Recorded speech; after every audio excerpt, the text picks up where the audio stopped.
Okay, everyone, welcome. We're going to get started now. We're only a few minutes late, which is good. Okay. So welcome, friends and family, to the Applications of Nanoscience 2023 final presentations at the California Nanosystems Institute, or the CNSI, here at UCLA. My name is Dr. Shailene Tanimoto, and I'm the Education Manager here at the CNSI. And I've been with your students for the past couple of weeks, watching them learn and grow. And we're really excited today to show you all that they've learned. And so first, I'd like to welcome you all to UCLA. So UCLA was founded in 1919, so 104 years ago. We're the second oldest campus in the UC system. And our campus spans 419 acres, so we're a huge campus. UCLA offers 337 undergraduate and graduate degree programs. We have about 31,600 undergraduate students on campus. 10% of them are international students. 31% are first-generation undergraduates, and 42% are undergraduates in the life sciences and physical sciences. And so, we also want to welcome you here to the CNSI. And so the CNSI is one of Governor Gray Davis's Institutes for Science Innovation, located here at UCLA. We have a sister CNSI at UC Santa Barbara. And this CNSI here at UCLA was originally established in 2001 as an engine for innovation based on the belief that the defining technologies of the 21st century will arise from understanding and constructing functional nanosystems through controlled integration of nanoscience components. And so our mission is to be a world-leading nexus of research, education, and translational activities by engaging in scientific discovery that fuels innovation and impacts society. And so CNSI education specifically is run by some of us here. Our faculty director is Professor Sarah Tolbert. Our director of education is Dr. Rita Blake here. I'm your education manager. And Dr. Elaine Marita is our program coordinator, and she's been a superstar helping us get all of our stuff ready this week. And so the CNSI is technically a department here at UCLA, but we're not a degree granting department yet. Unfortunately, you can't yet major in nanoscience, but we are an interdisciplinary hub for research, technology, education, and entrepreneurship. And so we have various programs with our education department runs, and so these include professional development workshops for teachers, K through 12 teachers, where they learn some of the nanoscience experiments that your students learned this week. A nanovation competition for 6th through 12th graders, so if anybody's interested in competing in that, please look out for that. Those open in December. We also do public outreach events, and then the crux of what our summer is the summer session programs for high school students. And so your students this week participated in Applications of Nanoscience course, and this is a 2-week summer program for rising sophomores through graduating senior high school students from around the world. This year we had 44 students enrolled in our summer 2023 college-level science course on nanoscience and entrepreneurship. And so the students have learned from a team of UCLA STEM graduate students, staff, and professors, and received tours of state-of-the-art facilities that we have here on campus. And in week 1, the students participated in interactive and engaging skills workshops in the morning, and in the afternoon, they performed nanoscience experiments over in the chemistry department in our Young Hall undergraduate teaching labs. And so these are some of the skills workshops that we did in the morning and the nanoscience experiments that they performed in the afternoons of week 1. This week, the students worked in teams of 5 to 6 to design a company and a product based on the nanoscience experiments and principles that they learned in week 1.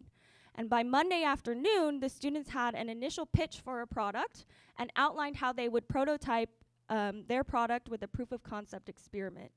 And so the CNSI staff, shout out to Rita and Elaine and our work study students, Kylie and Ethan, from Monday to Tuesday night, gathered all of these experiment materials so your students could perform these unique experiments that they'll present for you today.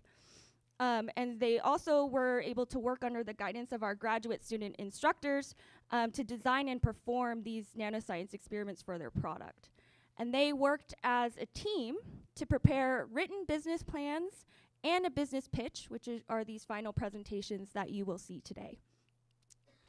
So just a little bit more about our course. Our learning objectives, we kind of broke them down into these two categories of skills in science and entrepreneurship. So we want them to learn about nanoscience, being a scientist, and being an entrepreneur.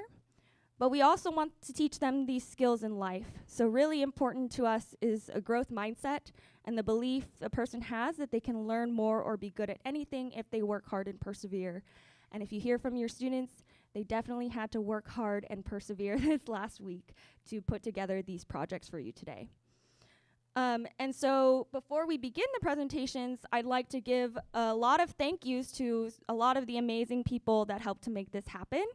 And so first are our Applications of Nanoscience instructors. So Dima, Alex, Caitlin, Susan, and Cameron up here in our front row, if you guys want to wave back to all the parents. We have been planning this course for 3 months. And this year in particular, I asked the instructors to team up for all of the activities. So you had 2 presenters for all of the workshops and all of the experiments, which honestly was meant to split the work, but also somehow made it twice the work for them. But we really wanted to exemplify the teamwork that we wanted your students to exhibit. And so we had to work as a team throughout the past few months, and I hope we put together an amazing course for you guys. Next, we have big thank you to our resident. Oh, this is our fun picture. Next, I'd like to thank our resident assistants. So we have Ethan, Kylie, and Lindsay up here also in the front, if you want to give a wave. These 3 people are amazing human beings. They have the biggest hearts, and they've gone above and beyond in caring for your students over the last 2 weeks. They have lived with 44 teenagers for 2 weeks. So again, I'd just like to give them a round of applause for that. So big thank yous there. And then we also had a lot of people help us throughout the week to give your students a unique experience of what happens here at UCLA. And so this includes some entrepreneurship advisors, Nikki Lynn and Emily Brown from Magnify at CNSI, our startup incubator that we house here, Dr. Rita Blake, who also gave them office hours help, and Sonia Luna, the executive director of the CNSI, all donated their time, so thank you for that.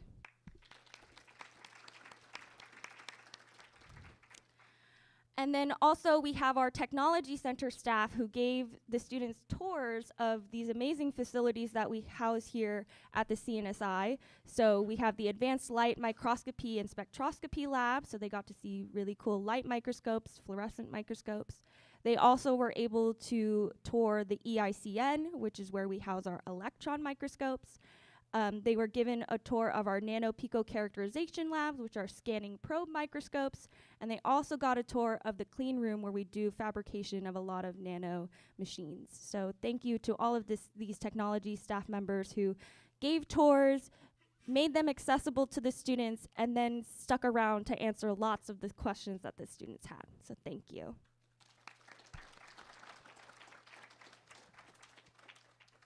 Okay, and lastly, I have some thank you to our CNSI staff. So our audiovisual IT manager, Lucas Lee, digital communications manager, Mark, who's in the booth in the back, helping us have this whole live stream possible, and our events manager and CNSI work study students that helped us with a lot of the setups and food, and they're setting up the lobby for our reception after this. So thank you to all of you. Okay, so now just a little bit about the final project presentations, and then I'm going to allow our faculty director, Professor Sarah Tolbert, to say some words. So again, this past week, the students have been working in groups of 5 to 6, and they will present to you an innovative product idea that's enabled by the nanoscience concepts that they learned in week 1. The students will present for about 8 to 10 minutes, and then we will have 5 minutes for questions from the audience. And we highly encourage questions from family and friends, so you can better understand what your students learned this week. And so we'll have 4 groups present, we'll take a 15-minute intermission, and then have the final 4 groups and a reception after. So now I'm gonna pass it over to Professor Sarah Tobert to give her brief introduction. They should work, yes. They should be on.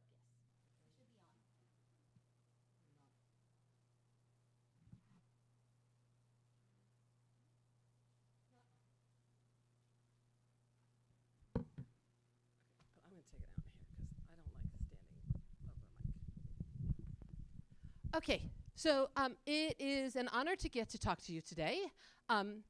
I have been I'm the instructor of record for this class, and although I have not been here the entire time, I come in and talk to your students on a number of occasions. I want to just start by saying that I get all the feedback, and people have told me that this has been one of the most interactive and engaged groups of students that we have ever had in this summer program.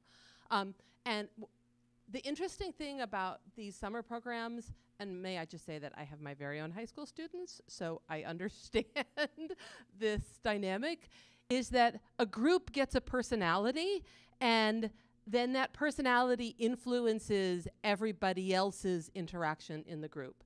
And when this group becomes a set of people who ask questions and get engaged in the science, everyone learns more in the process. And so I just want to thank all of the students for being engaged and excited about what you're doing, because you help not only yourself, but everybody else in this summer program. And the feedback that I've gotten from everybody is just really amazing. So first, thank you to all of you. Okay, so now the next thing, for these presentations. So Shailene just gave you sort of the overview of the big idea, 10 minutes of presentations, 5 minutes of questions. Here are your jobs. To the students, remember that many people in the audience did not do the lab that is the sort of basic technology that you are building on. So please do not assume any baseline knowledge. You can't say, well, we're doing this just, like we did in the lab, because there's a whole pile of people who didn't do the lab. And your goal is to make your pitch accessible to everyone. So when you're thinking about just exactly how to say it, remember, you're talking not just to your peers, but also to your parents. Okay, now the second thing, questions. All right, parents. Your job is to ask questions. And I will motivate you by saying, if you don't ask questions, I will ask really hard technical questions. So if you want to save your students from my really hard technical questions, then you should ask them questions. But in seriousness, when people, high school students, undergraduate students, graduate students, go out and give scientific talks, once you've done it a bunch of times and practiced, pretty much everyone's like, yeah, I may have stage fright, I may not, I can give this talk. I've practiced it, I can do it. What everyone is afraid of, 5th-year graduate students going to a big conference, what everyone is afraid of is, what if they ask me a question I don't know the answer to? And the answer to that is, you may not know exactly the answer to the question, but you know a bunch about this system. You've been thinking about it. And so you will be able to say something relevant to the question. But the only way to get over that fear is to just be up here, get a question you don't quite know the answer to, and realize that you can say something reasonable in response to it. So I would say that the question part of this is the most important part for your students, because you can practice the talk, but only in a real experience in front of a real audience do you understand that you are actually able to answer questions. So with that, we're going to get started. They're present, then we will have microphones that will pass around, and so people can just take the microphone and ask your question. If you don't understand things, you can ask clarifying questions. That's totally legit. You can also ask application questions, business questions. The whole range is legit. And so I encourage all the parents and all the other students. Students, you're supposed to ask your fellow program mates questions as well. I encourage you, as you're listening to the talks, to start formulating your questions. That's the best way to do it, is sort of, as something goes along, say, ah, wait, I thought of that. I'm gonna sort of mentally write it down so that when Dr. Tanimoto says, okay, who has a question? Somebody's arms go up. Because I can just tell you that when nobody's arms go up, they just hand me the microphone. Okay, we're looking forward to them. Okay, can we have group 1 come up?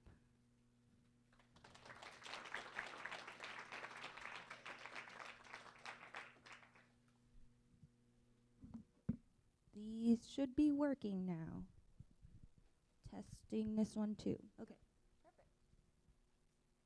So we have these two handheld ones. We have also one that's attached. We'll take this one. And then you want this clicker? Because you have two and you can play with the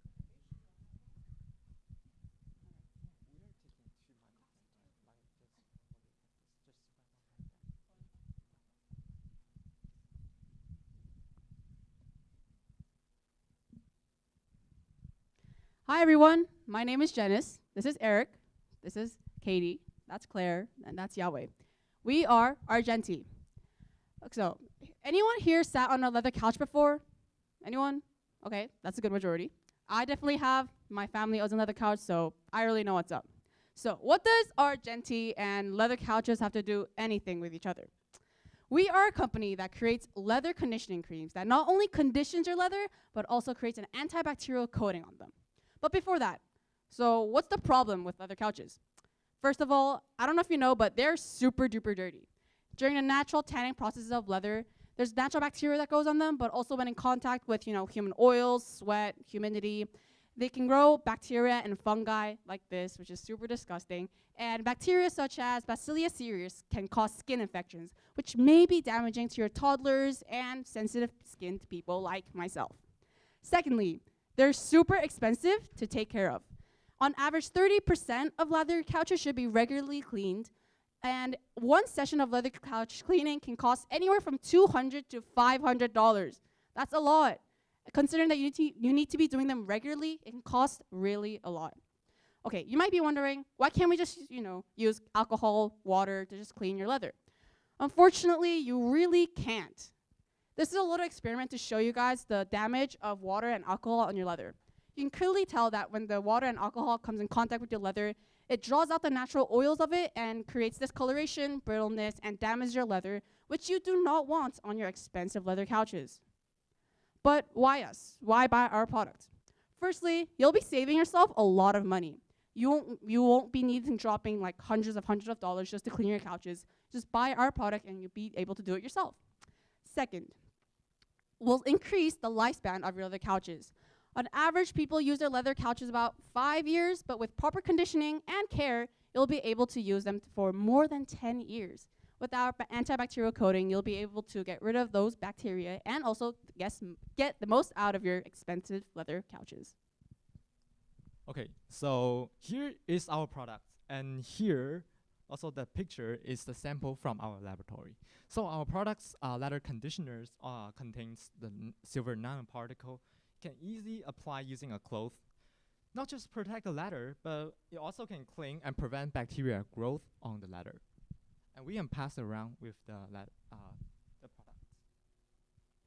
So you may be wondering how our silver nanotechnology even works. Well, the silver nanoparticles within our leather conditioning cream are consumed by the bacteria that grows on the couch. This catalyzes the creation of reactive oxygen species, also called ROSs, which cause lipid peroxidation as well as protein instability. Basically, it damages the cell membrane of the bacteria and stops cellular respiration, which effectively kills the bacteria. It also prevents future growth by leaving a silver protective film over the couch. So how did we even make our product? So first we just tried mixing the silver nanoparticles, which are suspended in water, with a regular conditioning cream. But obviously, because the cream is oil-based, it just floated and made it a chunky, watery mixture, which we don't want. So basically, we used a process of emulsification, which is effectively mixing oil and water together to make a cream. We heated up coconut oil and added our silver nanoparticle solution, as well as soy lecithin, and let it cool down to create a creamy mixture, which we then shaped into our bar. This is our minimum viable product for our company, although we will be selling in tins. One of the most important parts of our company was our proof of concept experiment. For this experiment, we were trying to test if the silver nanoparticles would react to the bacteria. We used a petri dish to do this and covered the entire thing in bacteria that can normally be found on leather couches.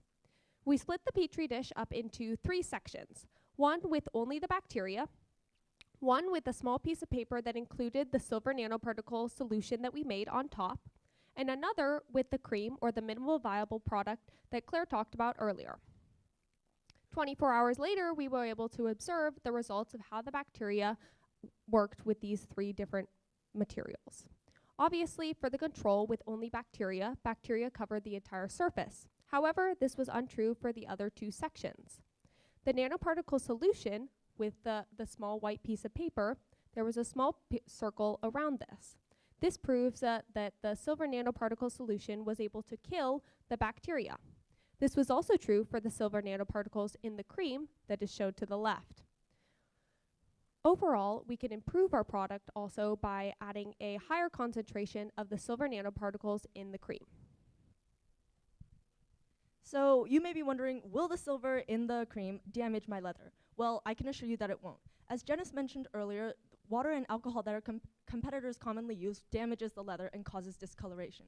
However, if you look to the right, Argenti and our conventional leather cream cause no discoloration. And although there is a milky residue left on the conventional conditioning cream, on our Argenti cream, there is only a deep polishing and color clarifying effect compared to the control leather strip on the left. According to our market research, the leather cleaning industry is roughly a $7.4 billion industry. We, as a small startup company, only want to take roughly 1%, or $74 million. Also, through our market research, we have seen that this antimicrobial leather conditioning cream is an incredibly unfilled niche within this market. However, this does not mean that we're without our competitors. Some existing solutions to our problem include Lanex's Amical and Glut products, which are both industrial chemicals that could be applied to your leather before manufacturing to make them antibacterial. However, since these are industrial chemicals, they're very difficult to obtain and costly.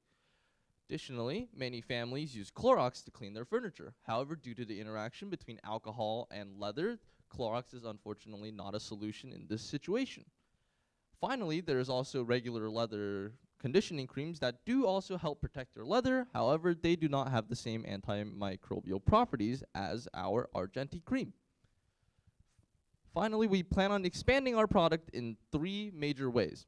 First, we plan on increasing the amount of materials that our product could work on. Currently, we are only advertising for leather furniture, but in the future, we could also expand to leather wallets, car seats, phone cases, handbags, all of that, or perhaps other materials that might be damaged by water and alcohol during the cleaning process.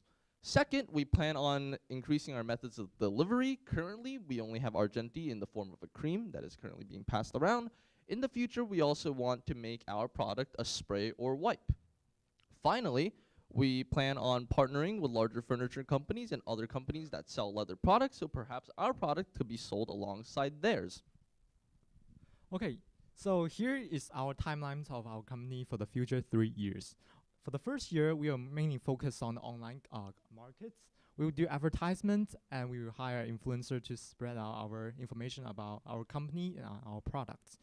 We also gonna gain a lot of feedbacks and do improvements on our products. As a transition to the second years, we were starting to introduce our products to the stores.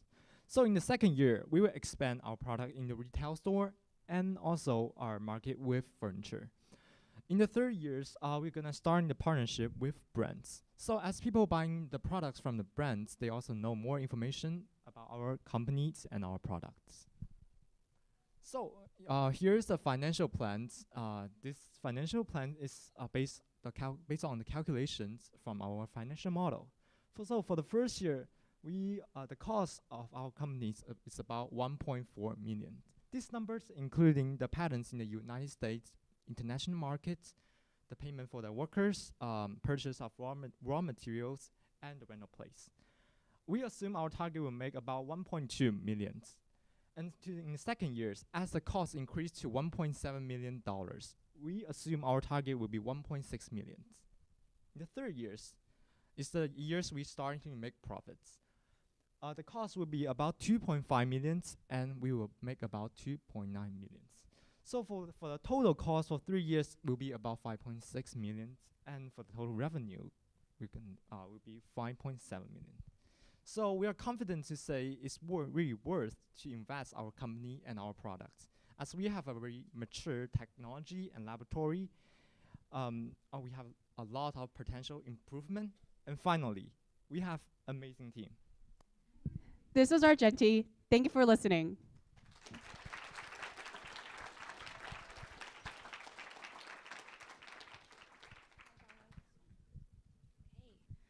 Time for questions from our audience.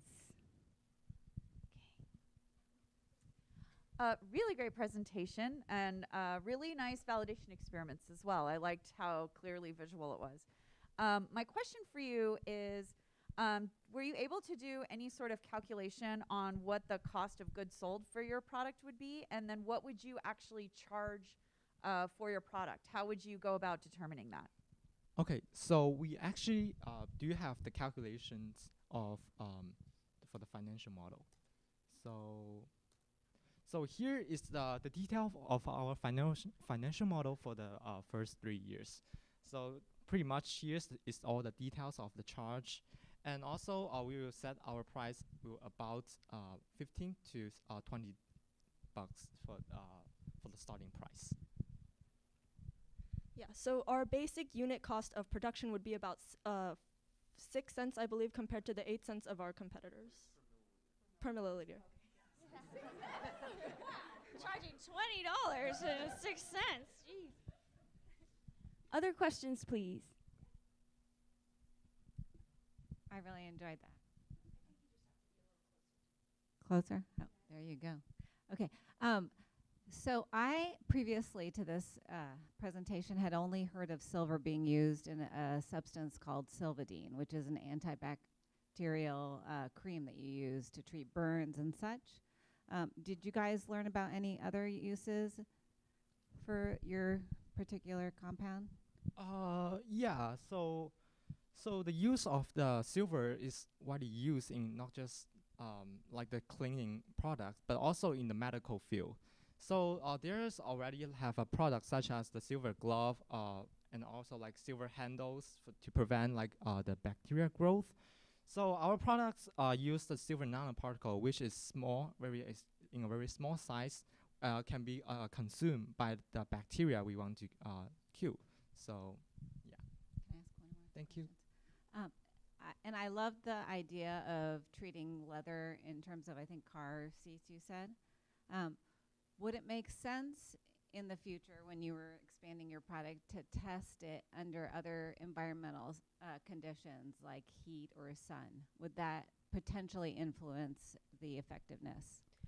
Yes, but we just really haven't gotten the time to test it under like different weather conditions or heat, cold, like that. Also, because our product, like the one we just passed around and the one we did make, was based off of coconut oil, which is really sensitive to heat. So as you can tell in our second proof of experiment, that the part where we put our cream is a bit melted. So I think we could probably, depending on what product and, on the environment of the place, we could definitely switch or choose different types of oils to meet that criteria. Other questions?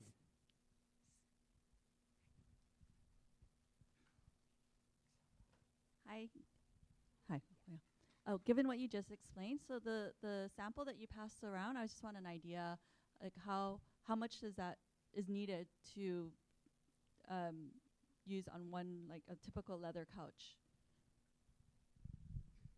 So typically you would just apply like a thin layer on a cloth and spread it all over your couch. We will in the future potentially look at increasing the amount of silver within our solution so that it will have greater antimicrobial properties than the slight colonies of bacteria that after a while may come back after the film wears off. But we will consider increasing couch, but you don't, because silver is a strong antimicrobial product, you will not need a great amount to do antimicrobial properties. But also, it does depend on the surface area of your couch or whatever leather product you're doing. So that could range depending on the surface you want to treat.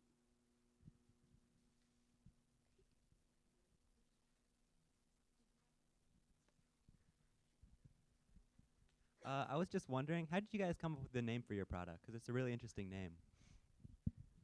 So we came up with a name for our project because Argenti is the translation of silver into Latin. And it's the reason that the abbreviation for silver is AG. If it ever, like, the periodic table annoyed you, it's all full of that kind of stuff. As a chemist, I'm annoyed by a lot of it. Okay, I also just want to echo, this was a really excellent presentation. Thank you for kicking off our presentation so well. So my question is about longevity. So how long, I know you didn't have time to do this, it's only a 2-week camp and you didn't even get a product until the Monday. But based on other silver products, how long do you think the antimicrobial properties will last, and how long will it often will it need to be reapplied? Because that will determine a lot about how much people like it as a product. I would say, yeah, definitely, as you said, we definitely need more testing, and if we had time, that's one of the future experiments that we would conduct to test. But on average, I would say, based on other products and research, it would last about, a month at least. So also, we were mentioning that we could have a higher concentration of the nanoparticles to increase this effect. So depending on the concentration, I think that would also depend on how long it could last on a surface. I would also like to add to that, it depends on the surface, depends on how much contact or friction it's in, because that might rub off the layer a little more. But yeah, in general, from our research, it should last a month depending on the conditions. Okay, thank you.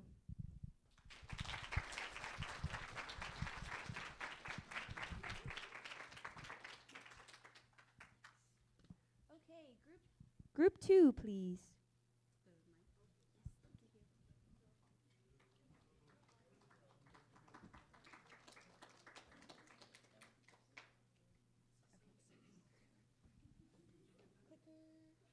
Microphone. This one as well.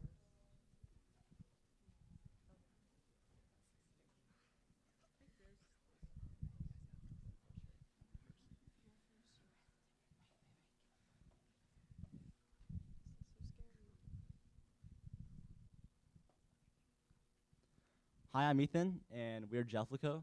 This is my team, Carlos, Cal, Cecily, Ray, and Joseph. Some people ask me why our product is called Gelfico. Gelfico is a protective gel. We aim to replace bandage, this kind of stuff. We have the uniqueness of being flexible and eco-friendly. And also our product is antibiotic. Offering a niche in the sports market because our product is really flexible and easy to apply. The gel will mainly be sold as individual tubes, so people can use it out in outdoor activities. And also we added nanoparticles into our product, so it is waterproof adhesive. So, well, in order to better analyze our product, we made a survey and spread it out. And finally, we got 15 answers from our participants. And according to the participants, we got that the most common injuries our participants were exercising at the joints, arms, legs, fingers, and toes. And if we use the normal band aids on these body parts, it will probably show some problems.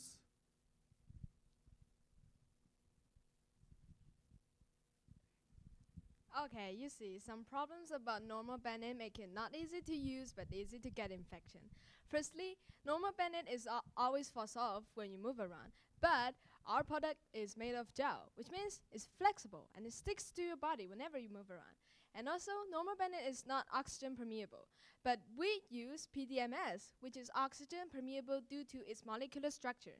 And as seen in the picture, like this is PDMS, a kind of gel, which we'll be talk about later. And also, using normal Band-Aid, you'll produce like waste because you'll leave 2 pieces of paper to be trash. And sometimes they might not be eco-friendly. And also, you'll prepare large amount of Band-Aids with different shapes, different sizes, or whatever. But using our product, you only need to carry a toothpaste-like tube, and it does not produce any excess waste. And it can beat all. All right, so the way our product works is it's using a cross-link structure, which allows for greater flexibility and allows you to move your joints even after sustaining an injury. It also has a high water content, so we found that it also keeps the wound moist and covered at the same time, which can promote faster healing. We also decided to incorporate silver nanoparticles throughout our product.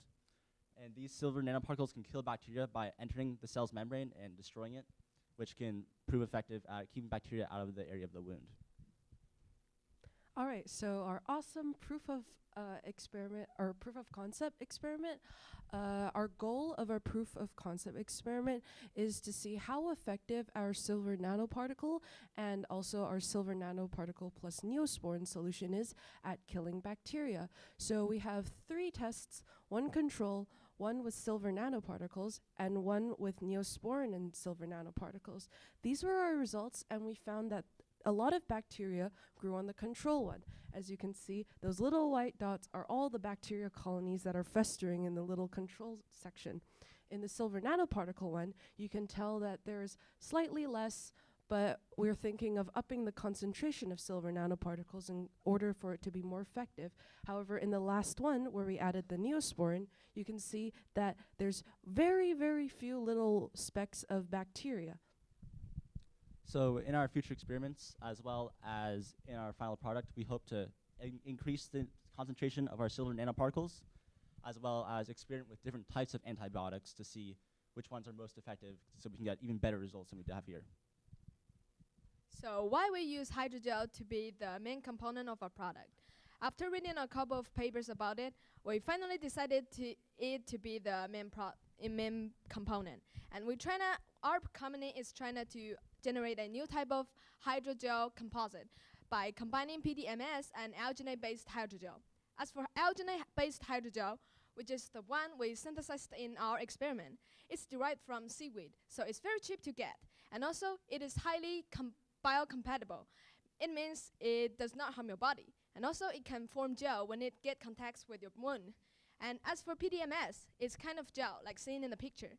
And it has great flexibility, elasticity, low toxicity, low surface energy, which means it is easy to clean, and you won't feel any painful when you get it off. And also, it's permeable to gases. We've already mentioned it. Ever since COVID, the medical market has been booming at an unprecedented rate. The medical bandage industry alone is worth billions of dollars and is only projected to increase by hundreds of millions every year, according to Grandview Research. Not only that, but our product will fill 2 of the highest demand niches in this industry, including waterproof bandages and being a medical sports equipment. Not only that, but our Gelfico is the best out of all the competition. It's most flexible, allowing for easy use for sports and other activities, while also being one of the only eco-friendly bandages on the market. While other ones will end up in your pool, ours will biodegrade.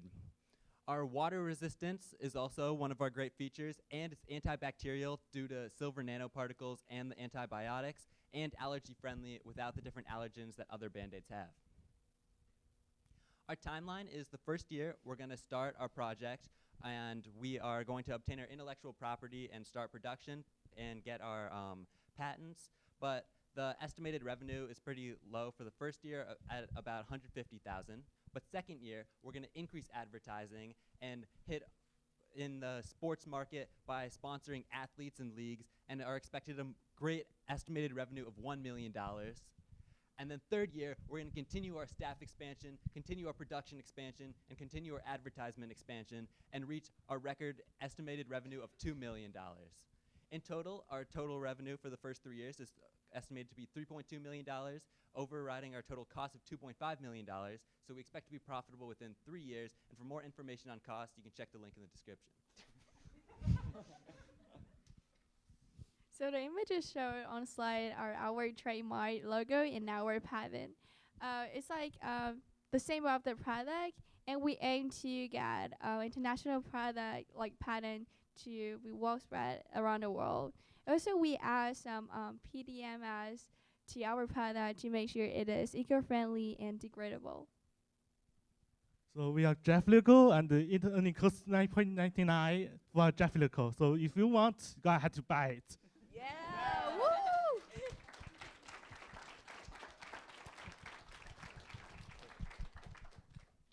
Questions?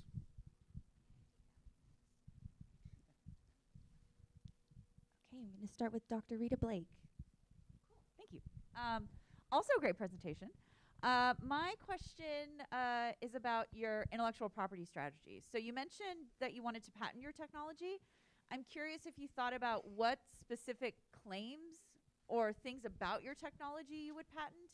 And in your research about the competition, are there any other patents or any other intellectual properties that you're worried, like if you're adding Neosporin or using other things, is there anything that might conflict with your product in terms of intellectual property?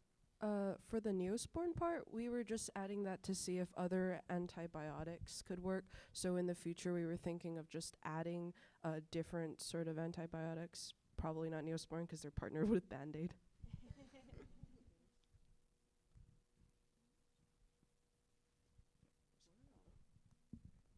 Yeah, I can talk about the patent side. We're probably going to try to patent our gel design and the different things about it, and then other patents for that are mostly bandages and stuff, so we're not as concerned about our patent will be unique.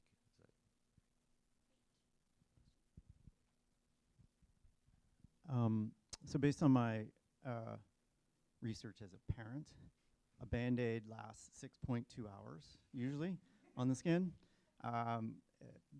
4.2 if they're under 5 years old. How long will this actually stay on the skin, and will it be longer than your typical Band-Aid, or is it meant to be a shorter time period? We are hoping that it would last as long as a Band-Aid could, but we're also going to further test things. For now, it should be good enough to kill the bacteria and prevent things from getting in, that it would sustain as well as a Band-Aid could, if not even longer. Okay, so I have some science questions. So the hydrogel that you're using, everything you say, I totally agree. It will hold water. You can put antibiotic things in it. The PDMS is quite hydrophobic.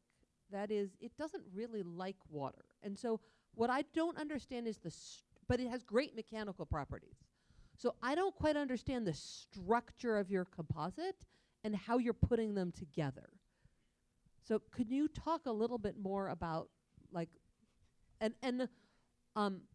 also what is the two questions, that the gel in the tube has to be squeezable, so it has to flow. Once it's out, it has to cross-link and stay put. So you mentioned a little bit about the cross-linking chemistry. I think I can guess, but can you talk more about the cross-linking chemistry? But also, how are you getting this PDMS to mix with the rest of it? That's a great question. And actually, we've read a lot of paper about this, but yes, this is a trade secret. So we're gonna further explore about this, and maybe we'll get back to you. Okay, thank you. Okay, so about the cross-linking, I guess we'll have to run further experiments, but I guess we could maybe possibly change the packaging instead of using a squeeze tube, maybe some sort of tubs that'd be easier to take out instead of having to cross-link it while on skin. We were also researching into adhesive proteins, like perhaps stuff that can stick to things underwater. We were thinking of somehow incorporating those. That's the thought.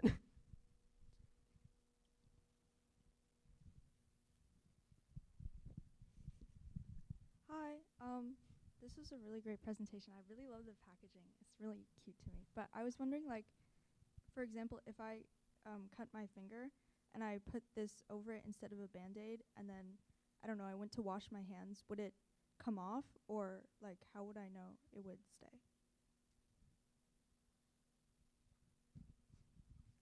Well, it is going to be waterproof, so it won't just come off if you're washing your finger, but you can take it off if you want to, if you like want to wash under the cut, but it's waterproof, so it won't just like wash right off.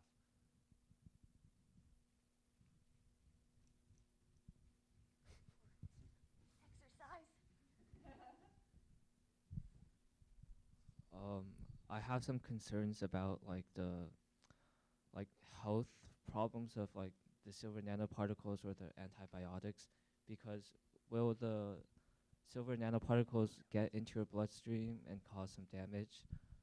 Or like if you plan on doing antibiotics, will you have to keep on updating the antibiotic for like antibiotic resistant bacteria?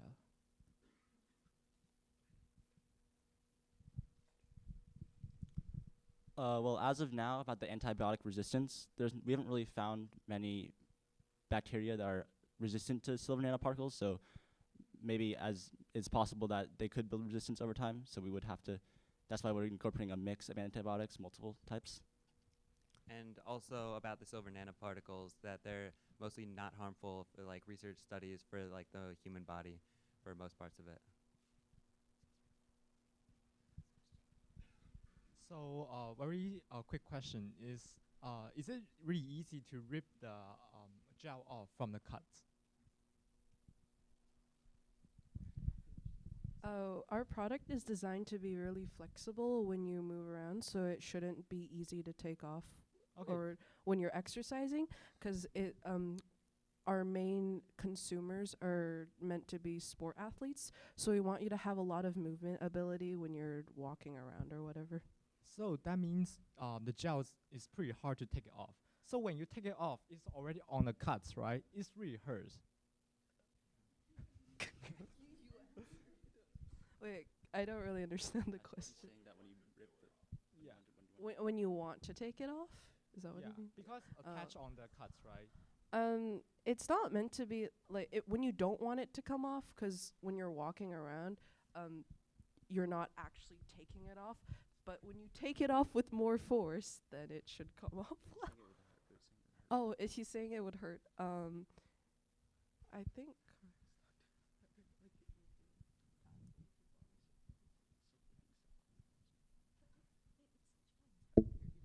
We'll have to find a way to make only portions of the gel adhesive, so that we found that it's best to have the part of the cover that's touching your wound not actually be adhesive. You only want the surrounding areas to be adhesive, but not the actual part that's touching your wound. So I guess we'll have to do some experiments to find out if we can make portions of it adhesive. My question is related to how your product stands up to friction. My kid uses one of your competitors' products called New Skin on his blisters for crew, and after a while it just kind of wears off. So I was wondering if your product is better. Our product is better than New Skin. Or one of the examples is, well, first of all, ours will stay on better. But another thing about New Skin is, have you ever wanted your wound to set on fire? I normally haven't. So New Skin is a flammable product. Ours is not, which is one of the great safety aspects of ours compared to New Skin. I think we're going to move on. Okay, thank you. I appreciate all the difficult questions.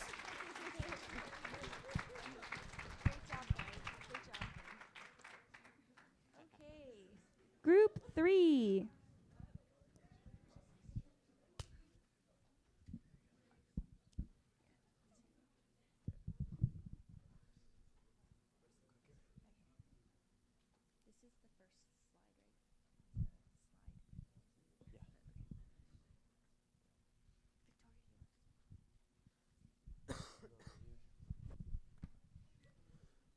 Hello, we are Aqua Shield, and our group consists of, our team is Victoria, Caleb, Bryant, Krish, Kevin, and Anna. The problem our product addresses is water bottle issues. Show of hands, who here has washed their water bottle in the last week? Last month? That's a lot less than all of you, and that's disgusting. That is awful, honestly. That's not that far off from that disgusting bottle on the right.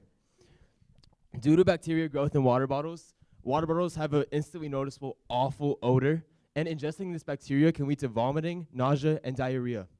When water sticks to the side of water bottles, it can be very difficult to clean sometimes, and it feels like an ongoing problem with no solution. That's why we invented the Aqua Shield coating. It's liquid repellent, and it keeps your bottle fresh. Because no water sticks to the sides anymore, there's minimal bacterial buildup, and it removes this unwanted odor. Water will simply just pour out and never be on the sides anymore, so it is self-cleaning, and it is the perfect water bottle add-on. So to solve this problem, we, Aqua Shield, decided to utilize nanotechnology solution for our product to invent our innovative hydrophobic interior. The way it works is to create a low surface interaction energy. So you can see the image on the left.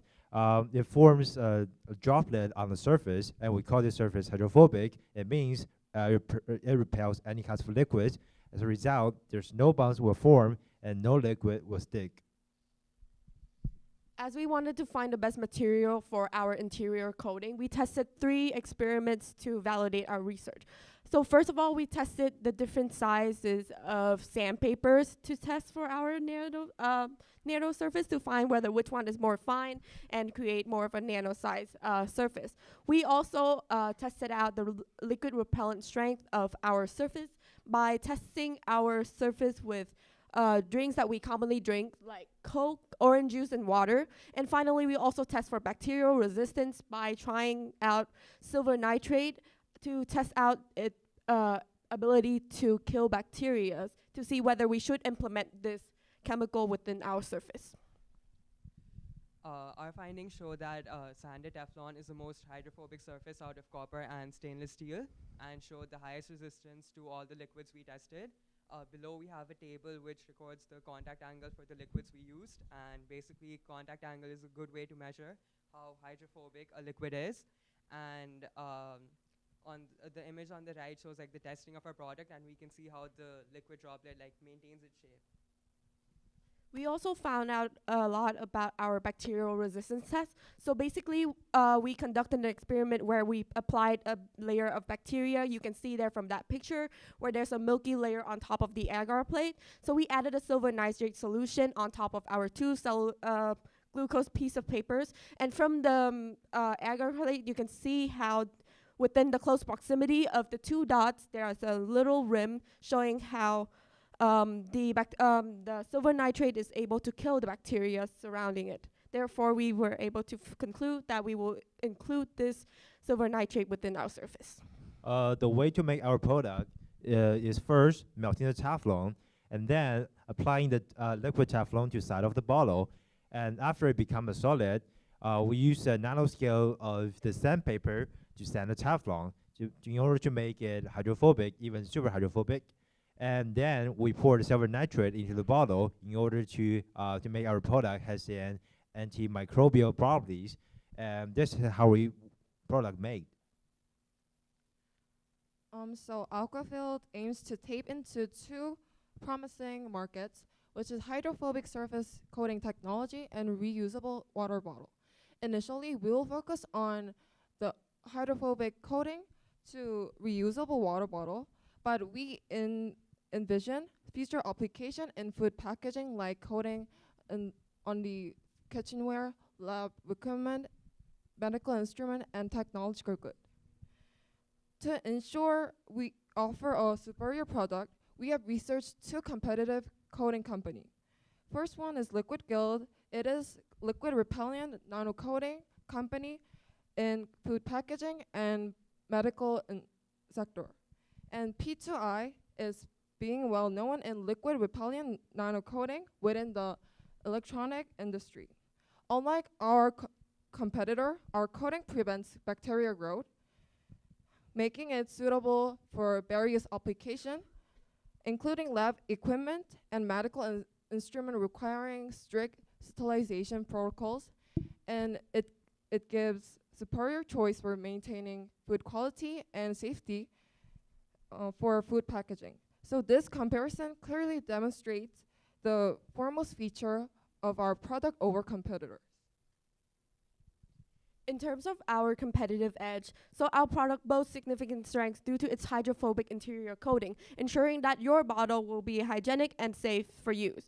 The coatings is easy process since you only need to rinse it in order to minimize the odors and the bacterial buildup, and also it helps with mitigating the risks of symptoms like vomiting, diarrhea, and all of those. Moreover, we also aim to ensure the production process of our product aligns with AquaShield's vision and sustainability goals. Not only so, but in terms of our opportunities, AquaShield will be a part of the growing health and wellness trends of our users who trust and purchase bottles with our interior coating add-on. We're also planning on further expanding into other markets who are in need of sterilization materials like the medical industry.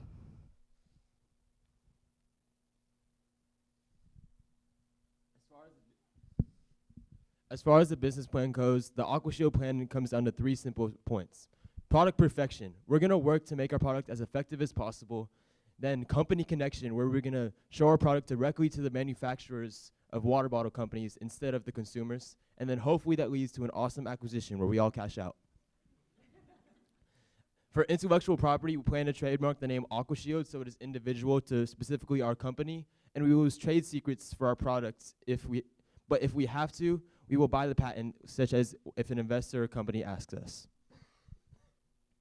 Our 3-year plan is as follows. So in the first year, we will work on research and development in order to make sure that our product works. And we also plan on working on trying to find the perfect chemical process to ensure the durability of our product, to make sure that AquaShield can stay on your bottles for a long period of time.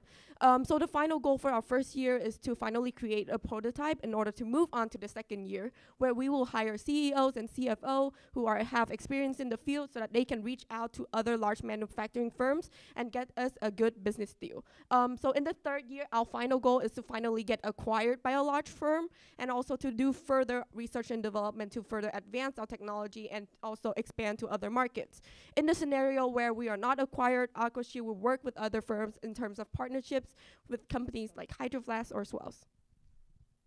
Finally, for the financial part of the company, as stated before, we'll be joining 2 major markets, the reusable water bottle market and the hydrophobic coating market, which can be valued at $9 billion and $2 billion respectively. And because of how innovative our product and research has been, we estimate our company to be worth about $250 million. For the expenses, it can be broken down into 3 major categories: the cost of living, the payment for additional workers such as the CEO and the graphic designer, and the lab, and buying out lab spaces, equipment, and materials so we can further develop our research. So that's why we are requesting an investment of $2.2 million to help us reach our goals. Thank you. Thank you. Thank you.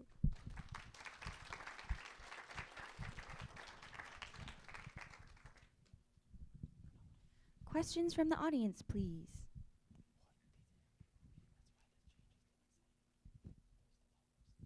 Hi, so I have a question about the silver nanoparticles. So, how are you going to make sure that the silver particles don't kind of come off? Because I think you're using Teflon or something. If it comes off and you're drinking water and that gets in the water, are you really sure that's safe to drink? And also, you mentioned that your thing is edible. How are you going to test that it's actually edible? Teflon is actually non-toxic. Okay, basically we do know that Teflon and the silver nanoparticles are toxic, but in our current time period, we weren't able to test out and trying to do further research to ensure that it's not going to be toxic towards our consumers. So that's going to be our future research and development goals for the next year. Yeah.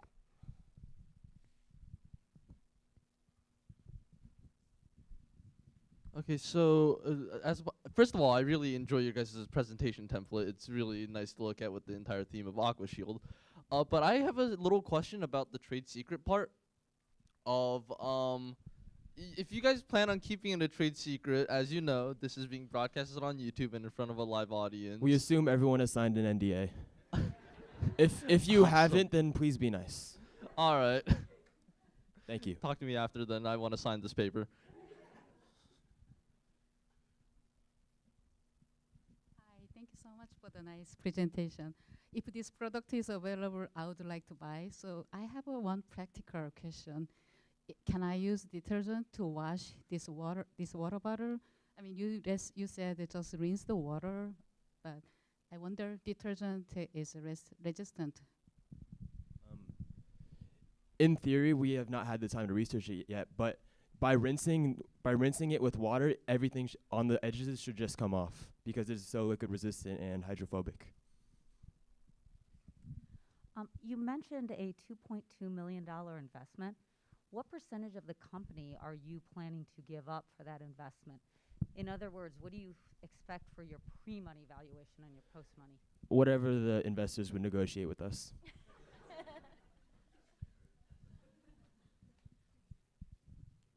Yeah, really good presentation. So one question I had is like, what is the product that you're going to sell? Is it like pre-made, like water bottles with the coating, or is it something that you apply? And then if it's something you apply, then how do you apply it to an existing bottle? As we mentioned before, we plan to partner with companies and maybe even get acquired. So, for example, if Hydro Flask has a bottle for $40, they could sell a bottle for $50 or whatever extra price to have the extra Aqua Shield coating.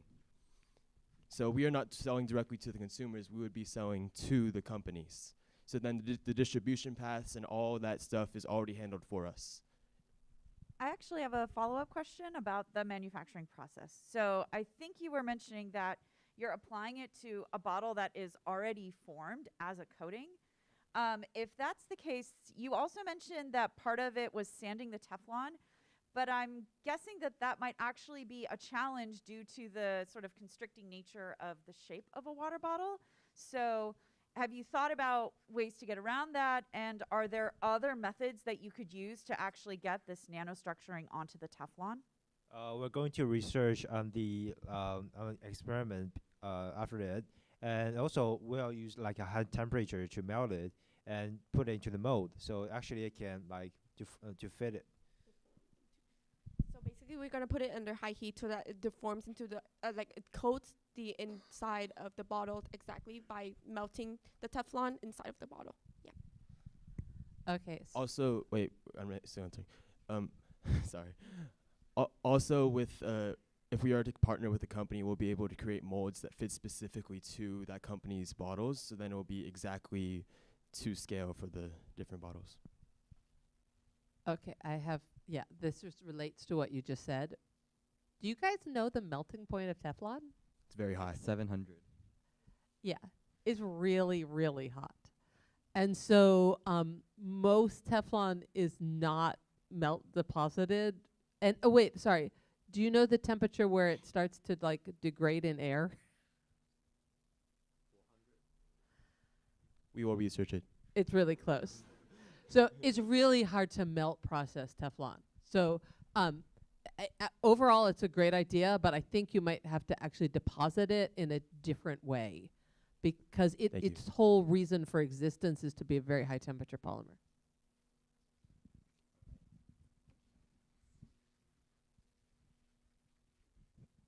On your competition slide, there was, I think it was called Liquid Gel or Liquid Glide or something like that. Liquid Glide. It looked like the one advantage you had over them was that you were antibacterial when they were not.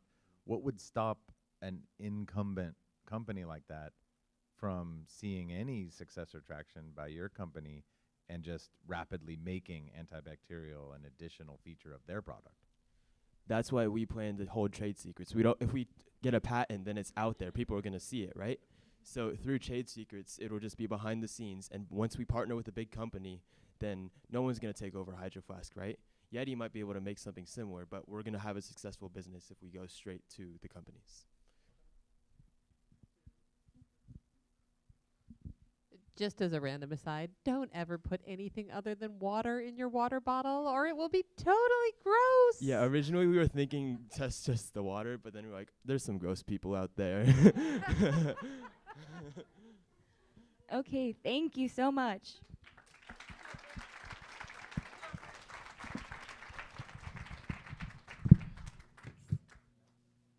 Okay, group 4.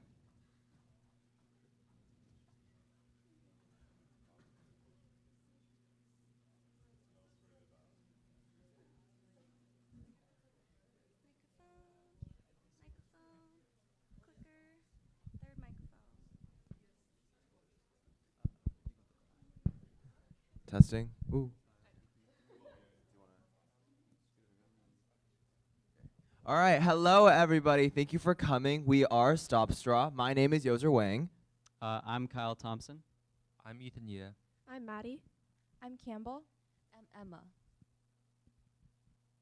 This is our team. Ta-da. Okay, so I just want a show of hands. Please raise your hand in the audience if you've been to a large social outing. That is a party, a concert, sports venue, sports game, something like that. All right. Keep your hand up if if you have been offered a drink at said social event, whether it be alcoholic or not.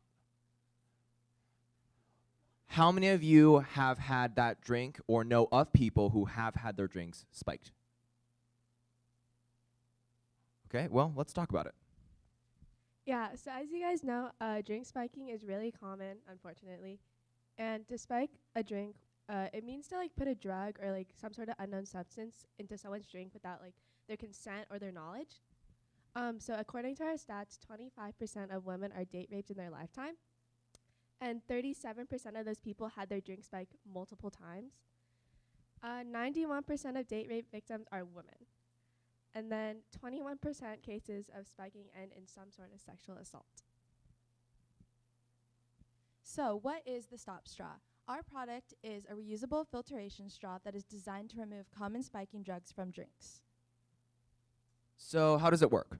We will have a straw that utilizes filtering agents and membrane filters to remove specific substances from drinks, such as ketamine, as you can see here. And so that when you drink from the straw, you will not be spiked and you will not be affected by the drug in said drink.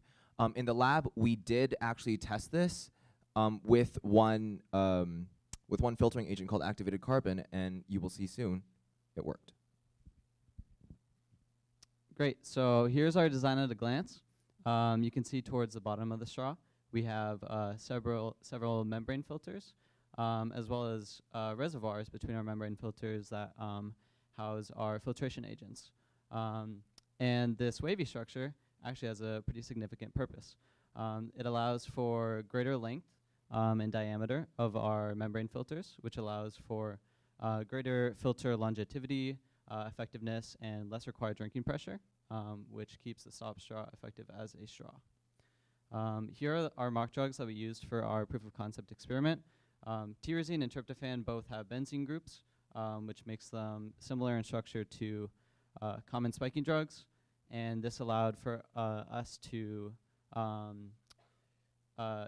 observe the effects that our filtration agent would theoretically have on spiking drugs.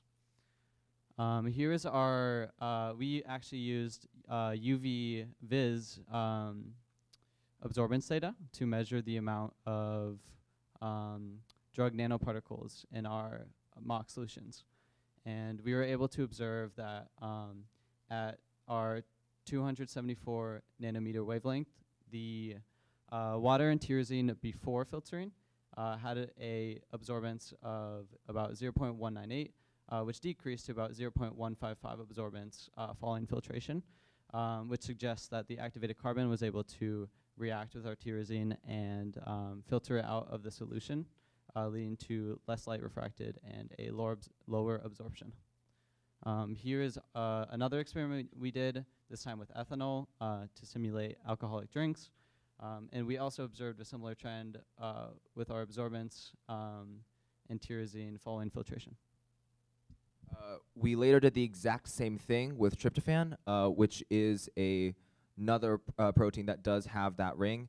And as you can see here, the activated carbon was able to draw out of the water. You can see the visible change in the graph where the absorption was lower because it was filtered out. As you can see here, with our 22% ethanol solution, we had a 40% decrease in the tryptophan that was absorbed, that was filtered out of the water. In order to make our product more mature, we have to do some further research. First of all, we are going to produce new enzymes to replicate the active site of known drugs. The active site is the area which a molecule attached to the enzyme. So after doing this, the drug will be removed from the drink, so you can drink it.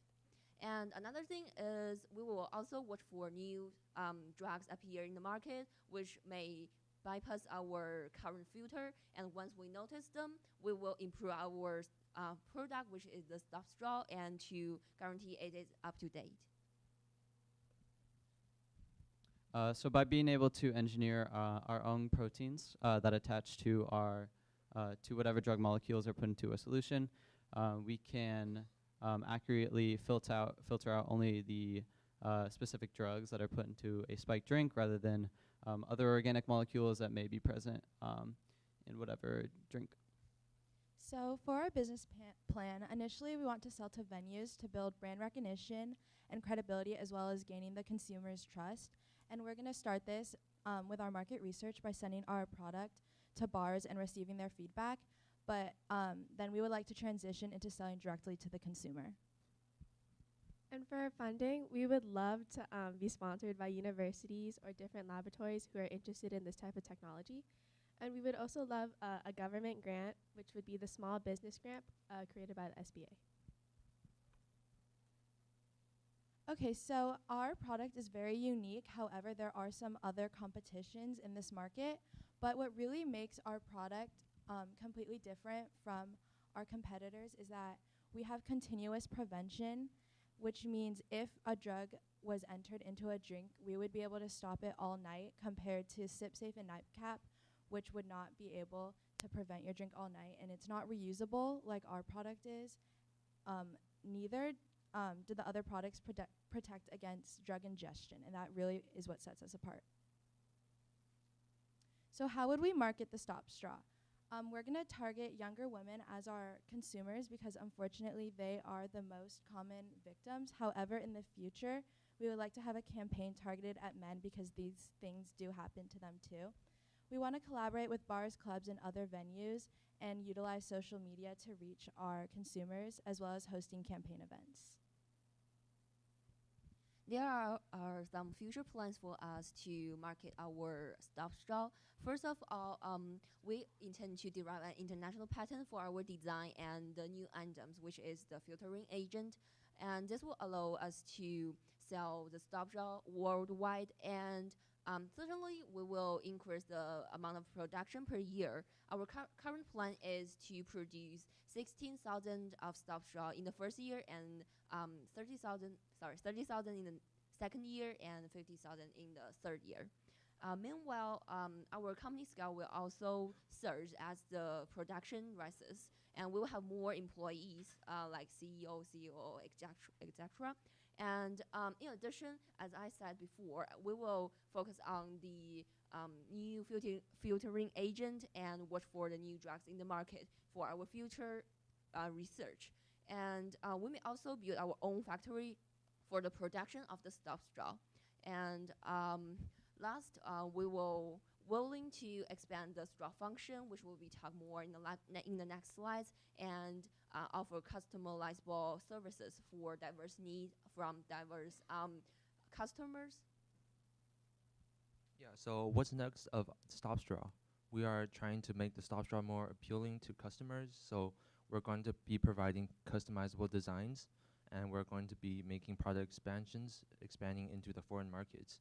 And we will be trying to make straws that add flavors to drinks and straws that add different boosts to drinks, such as hangover prevention, electrolytes, energy, hydration, and straws that can detect the drugs in the drink. And this is our timeline.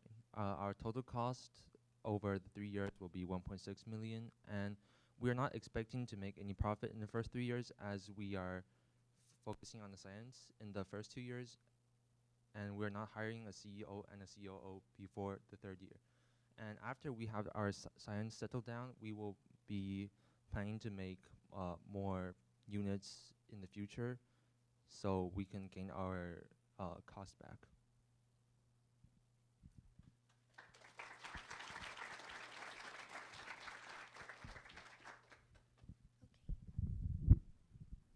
Okay, so I want to start with just a clarifying question. So the test you did, you just used activated carbon for non-specific absorption. But in That's the correct. in the real product, you talked about enzymes. What is the specific binding sites that you want to use in the real product? Okay, so you need to go. I'm so sorry, but okay, so we already kind of talked about what an active site is. We would actually look at what the actual active sites are for specific drugs. In this slide, I'm looking specifically at ketamine. Ketamine targets the NMDA receptors in your brain, which stops neurons from communicating. So we would try and damn this cord. We would try and replicate something like that, so the ketamine would get caught in the enzymes within the filter rather than going to your brain. Okay, so you're going to look at the biological binding site, and then you're going to make artificial binding sites and put them in the straw. Yes. Okay. That's key. Wasn't quite clear in the presentation. The other is just a comment, and other people have said this. Oh, we're not going to hire a CEO until like the third year. In a company, somebody has to make decisions, and whoever is making decisions is the CEO. So you can like not have a super high paid person, but in the end, somebody has to decide what the company is doing, and that person is by definition a CEO. Yeah, we will have a chief operating officer. We just won't pay them the salary of a CEO. So there's no fixed salary. So it doesn't, not calling them a CEO doesn't actually save any money. So I just want it for everybody. It's like somebody, the buck has to stop somewhere. Choices have to be made, and so somebody does have to do that. So it's really great presentation, and I think it's a product that the world needs. I think your costs are probably a factor of 3 too low in terms of actual reality. I know that these are all big numbers for you guys, but starting a business is really expensive. Like everybody's costs are too low because you are trying to keep the cost down thinking, oh my God, I can't put a number that big up there, but that's what it costs.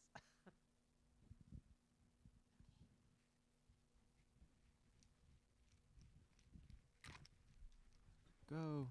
Woo. I actually super like your ideas and your presentation. It's amazing. And like I just have a few questions about like the structure of the straw. Can you go back to the structure, please?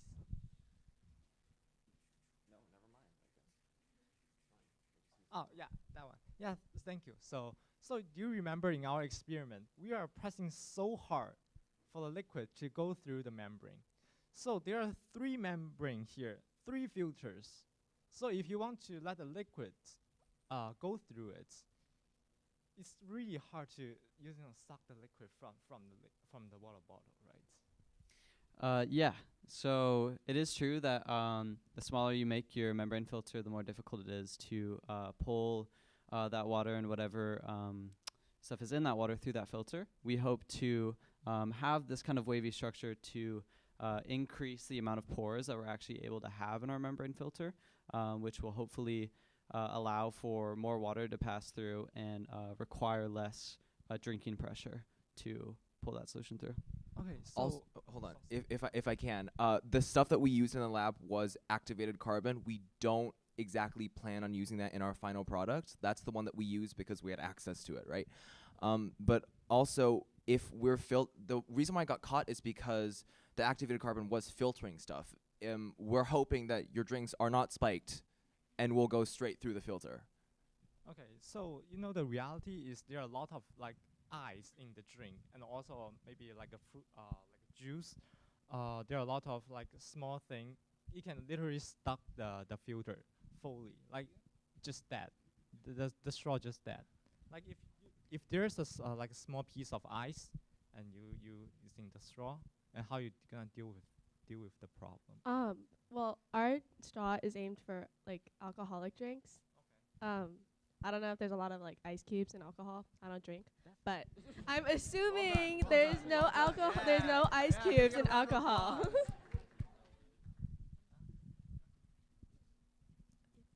So you mentioned the 40% decrease of the drug concentration. So is that enough to keep users safe, or do you have plans to like expand the amount of drug filtered out? So we used 1 millimolar concentration of tyrosine in our trial. Oh, tryptophan, sorry. And given the scale of the concentration and the actual amount of tryptophan we had in our solution, this change in absorbance is hopefully evidence that at least a good majority of that concentration is being removed from the drink. We understand that our product might not be able to completely filter out all of the drug in the solution, but we're hoping with further research that we can have more effective filtration agents, which will be able to do that more effectively. And unfortunately, the activated carbon does try and get everything out. That's why we're focusing on trying to research an enzyme that would target the specific active site of certain drugs, for example, ketamine or Rohypnol. So, based on your previous response, how do you know whether the bad guys put certain drugs in the drinks, or so the victims can use the certain straw, or you can just invent a straw with just can filter out any kind of drug, so in order to keep other people safe? Yeah. So the goal is to have the drink with no drug pass through easily through the straw. However, if there is a drug that was put in the drink, upon filtration of that drug, the drug is going to get caught in the filtration within the straw, which will make it significantly harder to drink out of the straw, as less water is able to pass through those clogged membranes. And that's, for now, is going to serve as a indicator that the drink has been spiked and that the user should stop drinking from the drink. However, we did think about and potentially plan some solutions that would visualize when a drink has been spiked and let the user know.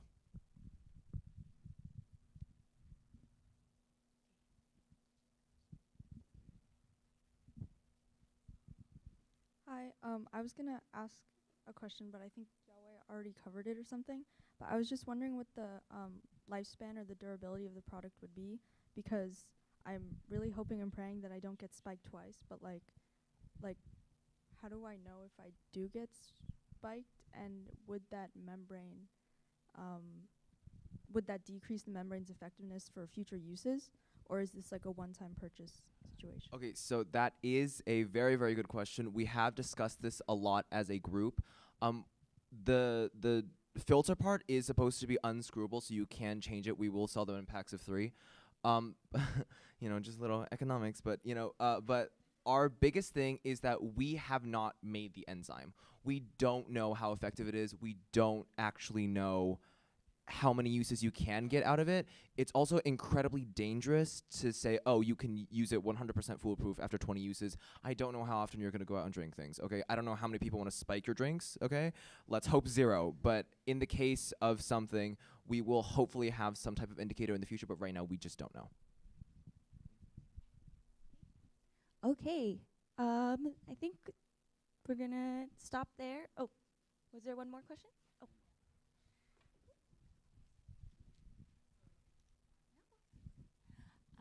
My question is just when you mention about your straw can filter 40% of the drugs, will it also filter like some, for example, like filter some special flavor of my very special tequila?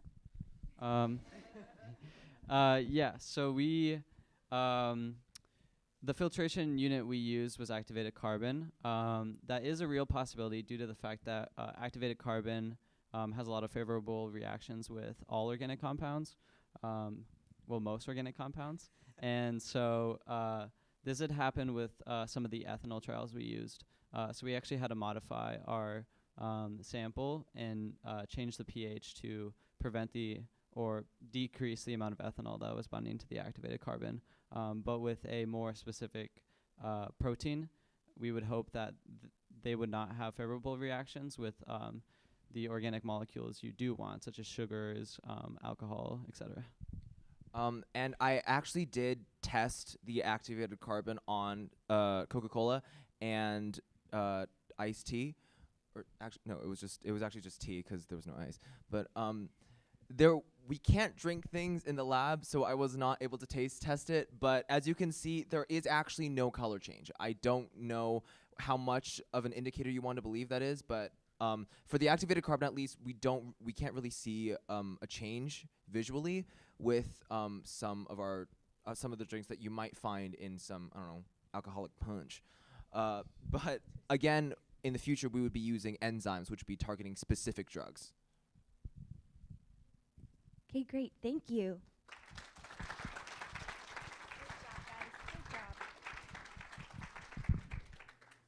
Okay, I believe it is now time for our intermission.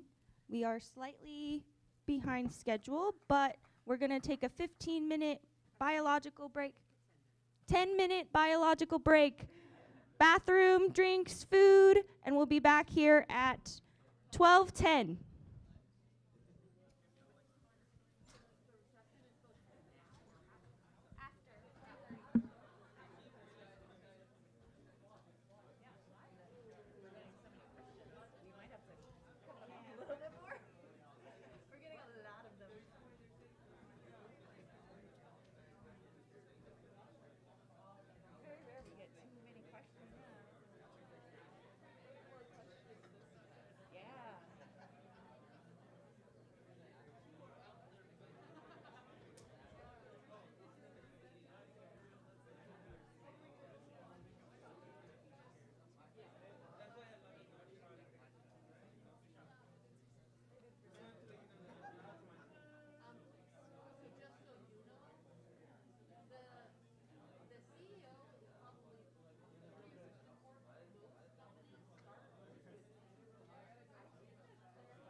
Hello. Hi. Hello. All right, let's get started again. So if we could have everyone take their seats. Our audience has dwindled, I don't know. Hopefully people are coming back in. Yeah, make a quick announcement outside so we can get started again. All right, we're going to get started with our 5th group today. Good morning, everyone. I hope you're having a great day. Actually, good afternoon. But yeah, we are AGN, and this is our team. I'm Michelle Ho. I'm Ali Jackson. I'm Emma Kapoor. I'm Urja Parekh. And I'm Sora Wansanagara. We are so excited to bring to you our silver nanoparticle infused silicone today. This will be an industrially sold silicone, and how it works is that there's going to be silver nanoparticles that will be suspended in a silicone. These nanoparticles can break down bacteria, and because they are suspended in silicone, as shown in the image right there, these particles will not rub or wash off when in contact with water. And our very first market will be the phone case industry. Okay, so think about your cell phones right now, okay? How many surfaces does your cell phone come in contact with on a daily basis? Not just your screens, but where you place them. I don't know about you guys, but most of the people that I know take their phones everywhere, to the bathroom, to the kitchen, everywhere. And this is all aside from the bacteria that and dirt and oil that's on your fingers at all times. Your phones carry 10 times more bacteria than most toilet seats. That is disgusting. Your phones, as of right now, are bacterial reservoirs, breeding grounds for bacteria. However, with our silver nanoparticle infused silicone, we propose an efficient solution to create to the bacteria and disgustingness of all these high contact surfaces that can spread diseases and are just overall gross. So our product aims to reduce the transmission of harmful bacteria by providing an accessible antimicrobial and antimycotic material to be manufactured into everyday products that come in high contact with surfaces. It is a smarter disinfectant, and research has shown that it has antiviral properties, including SARS-CoV. And this picture over there is of a silver nanoparticle. Multiple silver, it's more than one, yeah. So how exactly do nanoparticles create an antimicrobial effect? So there are two main processes that go on. So first there's the endocytosis and the release of silver ions. Endocytosis itself is when cells or bacteria engulf nanoparticles, and the nanoparticles are able to destroy the cell from within.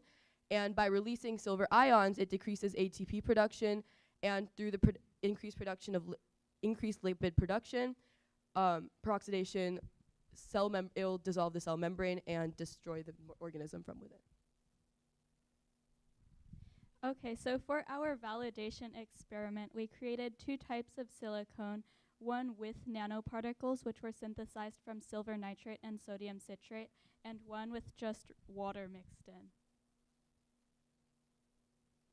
So to test this, we did a bacteria test in which we put bacteria on the silicone, and then we let them grow in this petri dish. And as you can see, the bacteria that were on the silicone with the nanoparticles grew very little, and the bacteria that were on the silicone with water and just the bacteria grew much more.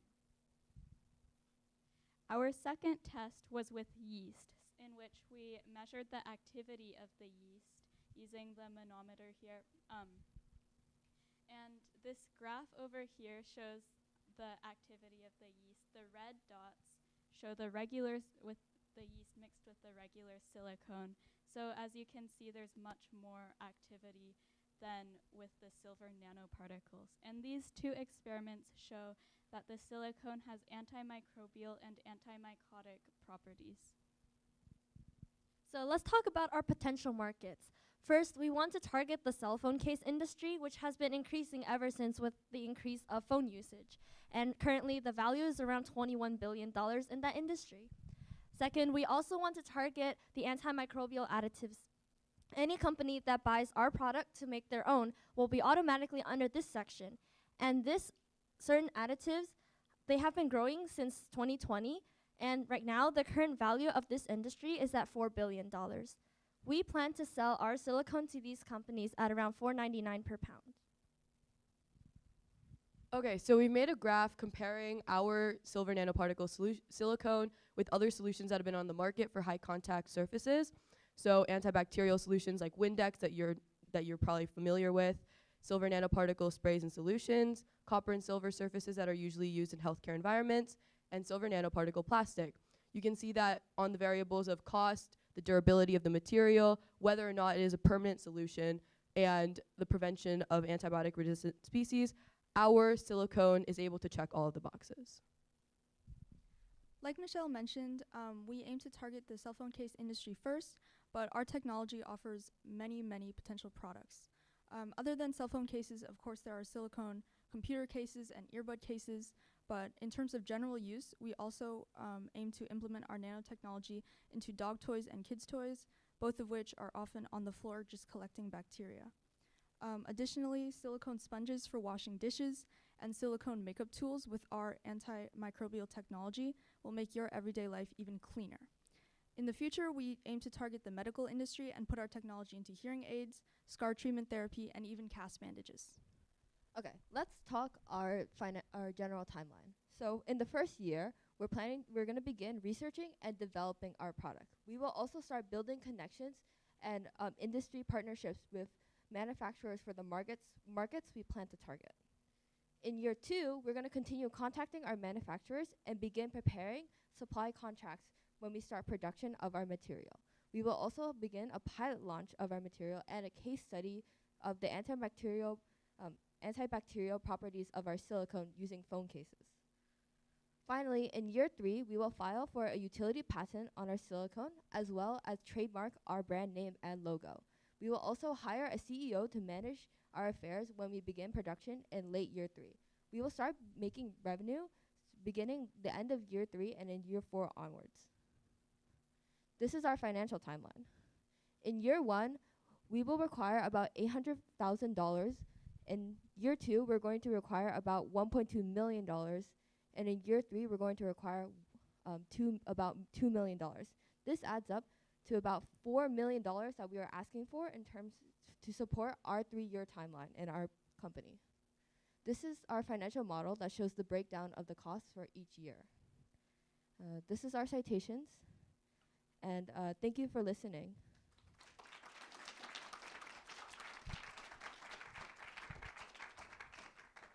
All right, questions from our audience, please.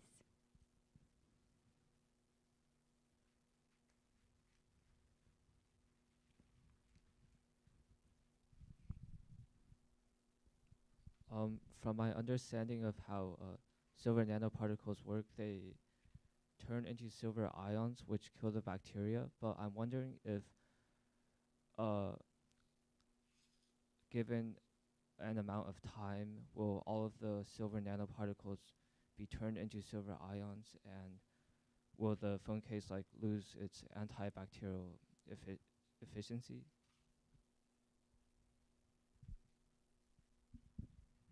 So because we're putting the nanoparticles in silicone, the silicone is actually keeping them in place, and it's preventing them from just coming out or becoming useless essentially. So that proves our very long-lasting use of this silicone because it will keep it in place. And so if for example it comes into no contact with anything, it won't just fall out or something. Does your name, the AGN, actually stand for anything? It's supposed to be AG, silver, and then N for nanoparticles.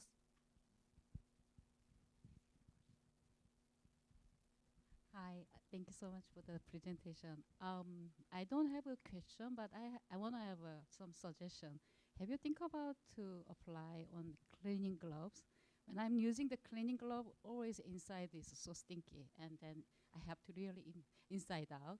So whether you can think about to make a product. So a reason why we did avoid kitchenware equipment is that when silver nanoparticles come in contact with sugary solutions, they can disperse, and it could cause some harm onto food products. With cleaning solutions, it might work. That's why we also had silicone sponges, because you don't really care about like that, like it getting in your food at that point. But yeah, that would be a potential product for the future. Thank you for the suggestion, though. Yeah, so these are all really good questions. So I want to just follow up on this. So they're embedded, but they have to be somewhat accessible, because if the silver ions don't get out, then they don't do any good. And so some of your products are meant to last a long time, and some a more medium amount of time. And so a good thing to do, or maybe you could comment on, how fast do you think the ions come out, and what is the projected lifetime of the product based on that? Because even if they're embedded, they work by actually having silver ions get into the bacteria. So there's a finite number of silver ions, but there's lots of products that have different lifetimes. So I think that this could be easily optimized around. So could you just talk about that a tiny bit? We would have to do some further research to determine the exact time span for the durability of the product, of course. But one advantage that our product has over other antimicrobial silver-infused products out there is that it is not in a spray form, because when you spray something with silver nanoparticles, it has a shorter lifetime because it rubs off through wear. So our belief is that by putting it in the silicon, we increase the durability from already existing products on the market. And also, when we conducted the experiment with bacteria, so we put some drops of bacteria solution onto the silicone.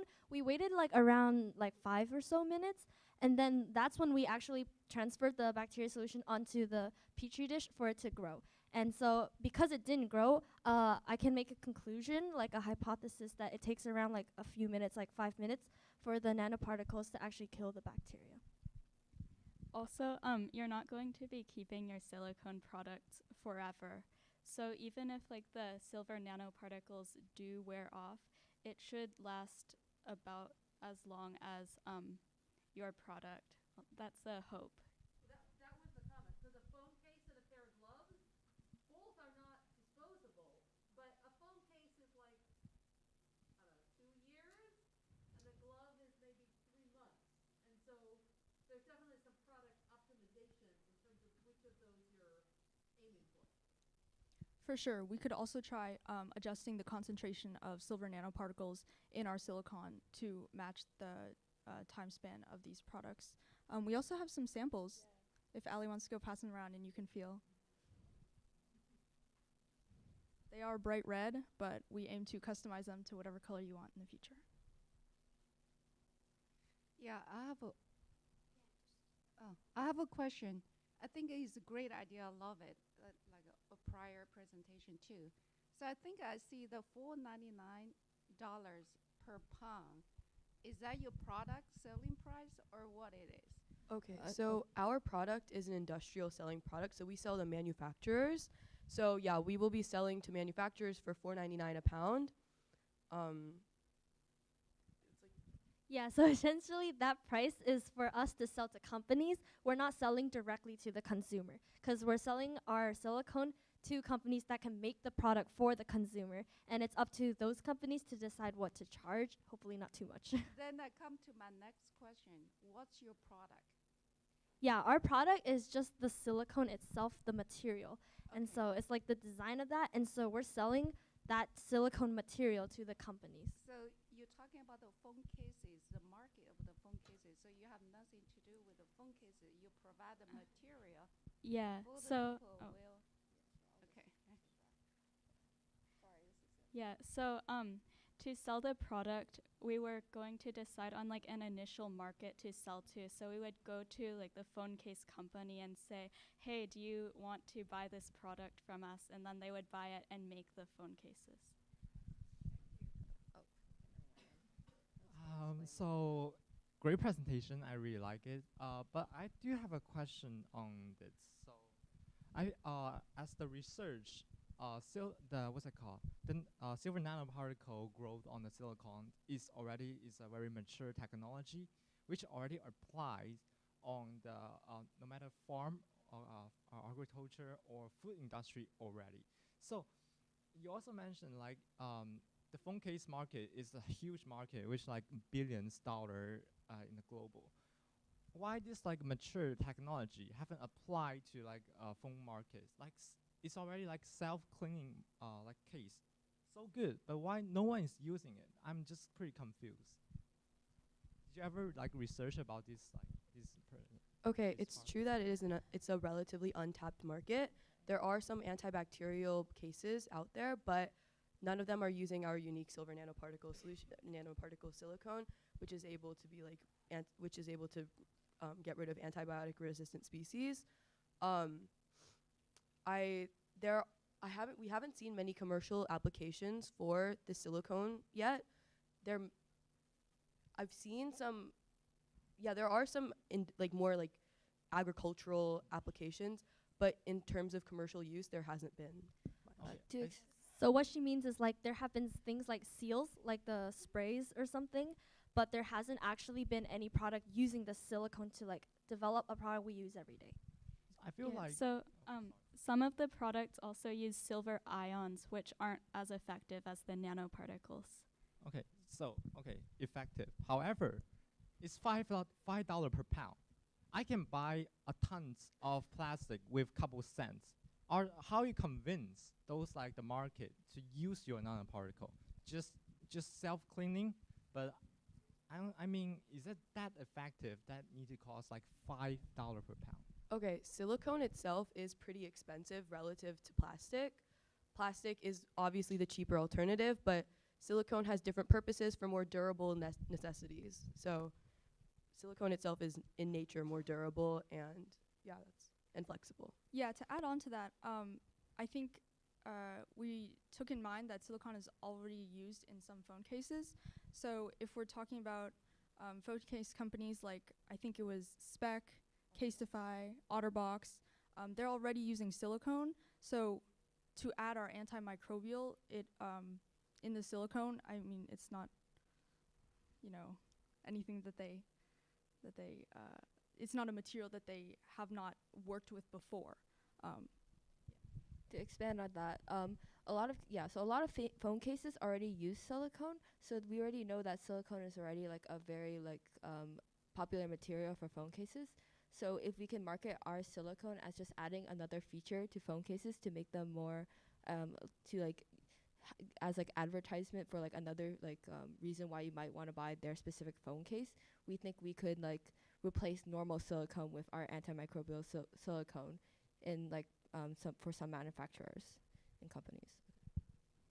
Okay, thank you. I think we have to move on now, but we thank you for all the questions. Thank you.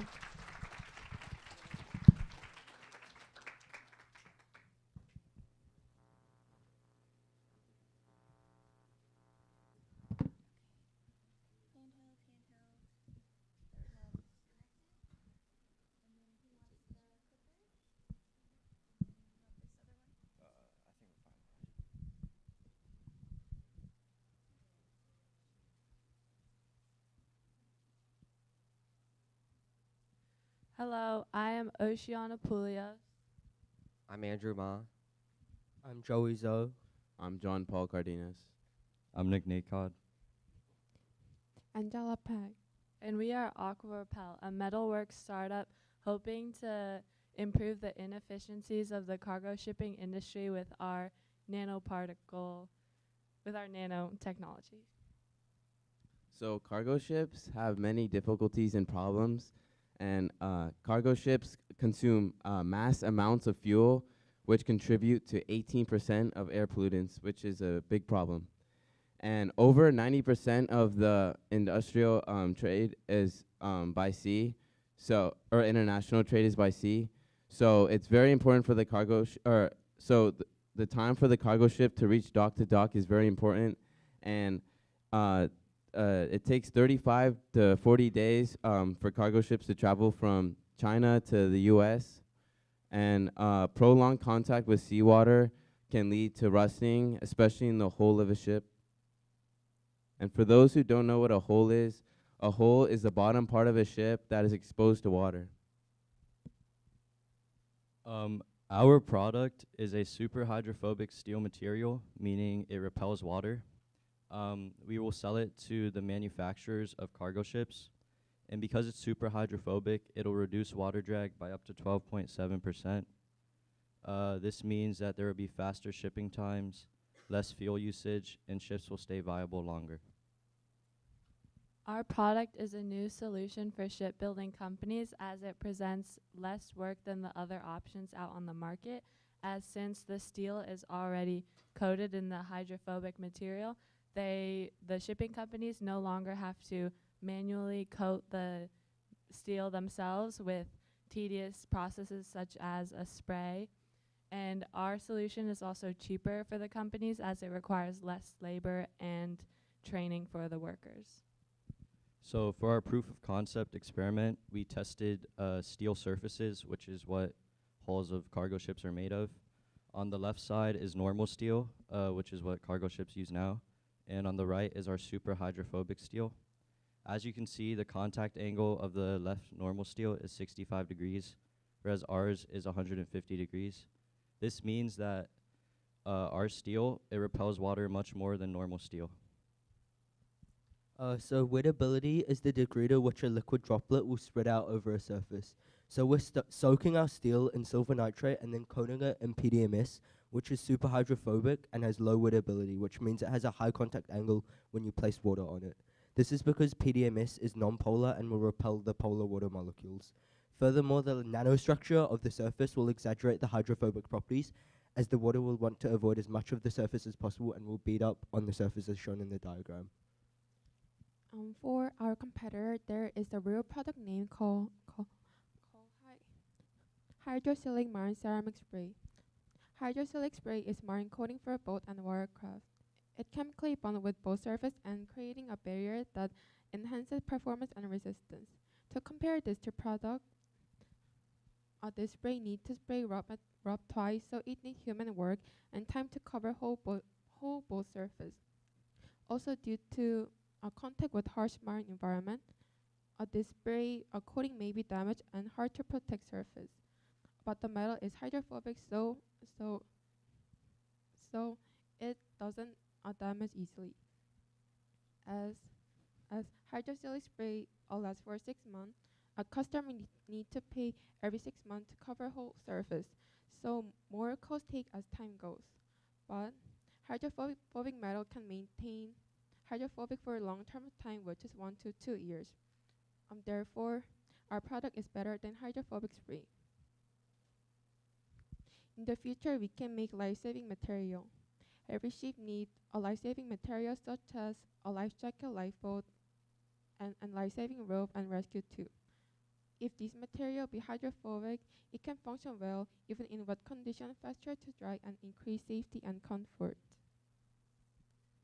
Okay, so here are the costs. For the first year, we plan on spending roughly $10.2 million.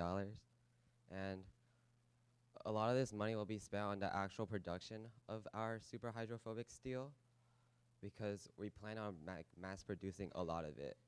And we're also going to spend a lot of money on like the initial purchases, such as like our factories and the equipment we want to use. Yeah, and we also have to hire a lot of people because we need a lot of workers. And for the second year, we plan on producing even more metal, so we're gonna increase the cost to $12.2 million, and then the third year even more to $16.7 million. Okay, for the revenue, for the first year we only plan on making $5 million, and this is because we haven't quite reached the right economy of scale yet, meaning that like the production, the manufacturing of our material is still greater than like how much we're getting back. And yeah, but like as the year goes on, like onto the second year, we're gonna mass produce even more of our metal. So yeah, we're gonna probably eventually we're gonna be in profit. This is our timeline demonstrating our plans for growth and expansion over a 3-year period. So in our first year, we are planning on producing 35,000 tons of super hydrophobic steel, and this should be enough to cover 2 hulls of cargo ships. And we are also planning on patenting our product internationally, as cargo ships do travel across the world, so we need protection in every country. And in our second year, we are planning on producing 52,500 tons of hydrophobic steel. And we are also planning on expanding our product line to include a repair spray. As Angela mentioned before, our product the coating lasts 1 to 2 years, so this would be a great time to offer this new repair spray. And in our third year, we are planning on producing 70,000 tons of hydrophobic steel, and we are also planning on expanding yet again with the products that Angela mentioned, such as life jackets, lifeboats, and such. And with these new products, we can offer a direct-to-consumer sale, and we are also will be looking for a cheaper hydrophobic material in order to cut costs and increase revenue.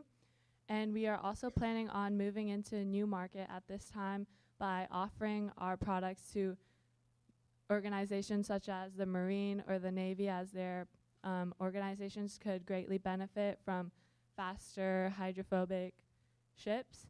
And we are also planning on hiring an outside CEO for business-only purposes. So to sum up, our product will improve the efficiency of ships as it will allow the ships to travel faster. There's a large market for our product, with the global shipping market valued at over 2.2 trillion in 2021. Our product reduces the amount of drag the ships face, which reduces the amount of fuel used. And we are one of the first companies who will offer a readily made product for the shipbuilding companies to use. Thank you. Thank you.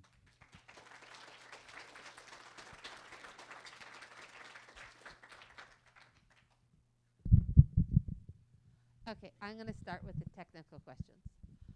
I totally agree with everything you put on the last slide, and so I think that this product has a total place. My issue is with your statement that it will last 1 to 2 years. Fundamentally, your outer coating is a plastic. So what's going to make that survive in the ocean water with all the drag of basically waves beating against the side of a ship as you go across the ocean? So the coating is super hydrophobic, and it also protects the hull from rusting. And like we read some papers on like the effects of water on PDMS, and some of them said that the coatings would last up to a year. And initially we were using DCT, which was like easily able to be like rubbed off. Like when we were drying it with the air, it would come off. So we chose to use PDMS because it would last longer than the DCT. We also, in our application process, we use a sandblaster to roughen the surface first to help the coated layers adhere better. So is that is what making your nano roughness? Yeah. Okay. So then the next question is, are you applying your PDMS in such a way? Okay, so there's a lot of California kids here, and maybe you don't know the answer to this, but you can coat like rain or like snow, and when snow coats things, it evens out all the roughness. So I guess the question is, how are you going to get your PDMS to follow your nano roughness as opposed to fill it in and make it go away? So PDMS has a melting point of negative 35 degrees Celsius. So think of coating the steel in like a liquid PDMS and then cooling it to let it dry. And like, because we're soaking it in silver nitrate to roughen the surface even more. And then we're thinking about soaking it and then having it cover the like roughness of the silver on top. I think it's a question of sort of viscosity and fluid dynamics as to how it goes down. So it's just, I'm not saying you can't have done it in this class. I'm just sort of saying things that a real product would need to think about is how to get polymer on there so that it accentuates your nano roughness, not degrades it.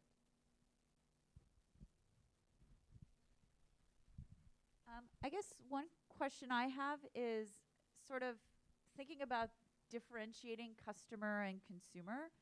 So I am not familiar at all with shipbuilding, and I don't know how much you guys were able to research it, but I'm just curious. So like the people who build ships, are they building every component from scratch? Are they bringing in like particular parts? Like, I know in the end it's for ship builders to have these more hydrophobic ships, but are they also the customer for your exact product? So we're selling our product to the people who build the ships, just for the hull of the ship, not for like the other parts of the ship. So they're the customers for us.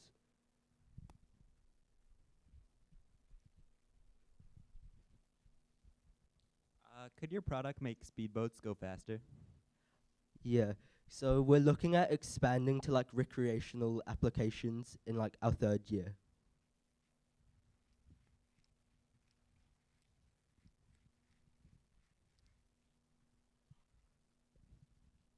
So the question I have for the boat is like I feel I really agree what two doctors said before, and because like in the ocean, right, there are a lot of marine life.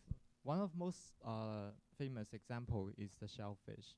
They would really like to like travel with the boats. So your target customer is like the big ship, like shipping the goods around the world. It's really easy to like there are a lot of like marine life just attaching the boat. So the thing just not useful at all.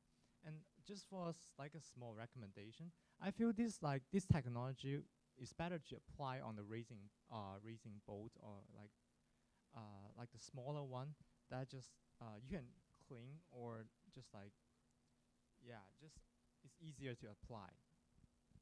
Yeah, so one of the parts of our decision to make like the super hydrophobic coating was that it would make the cargo ships easier to clean and it would prevent it rusting. And it's also non-toxic, so it doesn't harm like the marine life.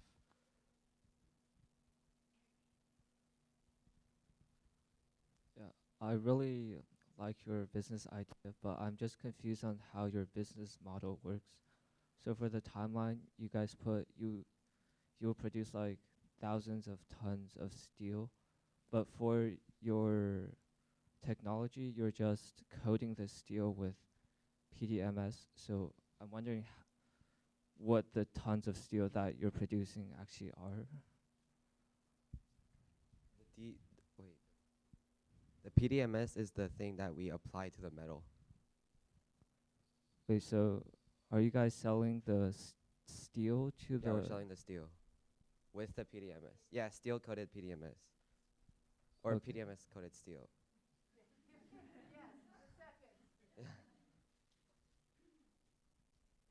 So you mentioned that the coating wears off after 1 year. Does that mean you have to like rebuild the hull of the ship? No, as for the 2nd year, we plan on expanding to like have like a spray, so you can just spray it instead of getting the whole new material. Okay, thank you. Yeah.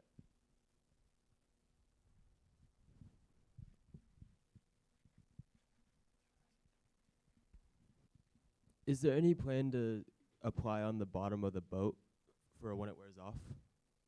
The spray? Yeah. No, but like, how do you spray in the ocean? Oh, they're gonna have to remove the ship and then spray it on. Okay, thank you. I think we're going to move on to the next group.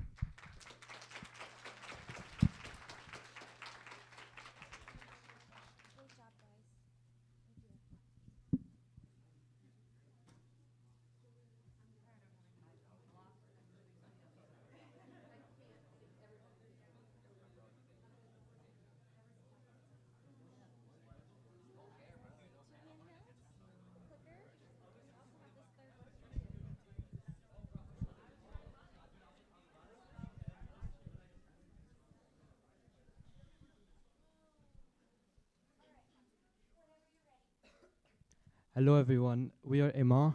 My name is Jad. My name is Hannah. My name is Hani. My name is Isha. And my name is Ryan. What's the problem? Imagine a long day after you do work and tiredness, and the last thing you want to worry about is removing makeup. It's used worldwide, and majority of population uses makeup, but there are still problems associated with both application and removing makeup.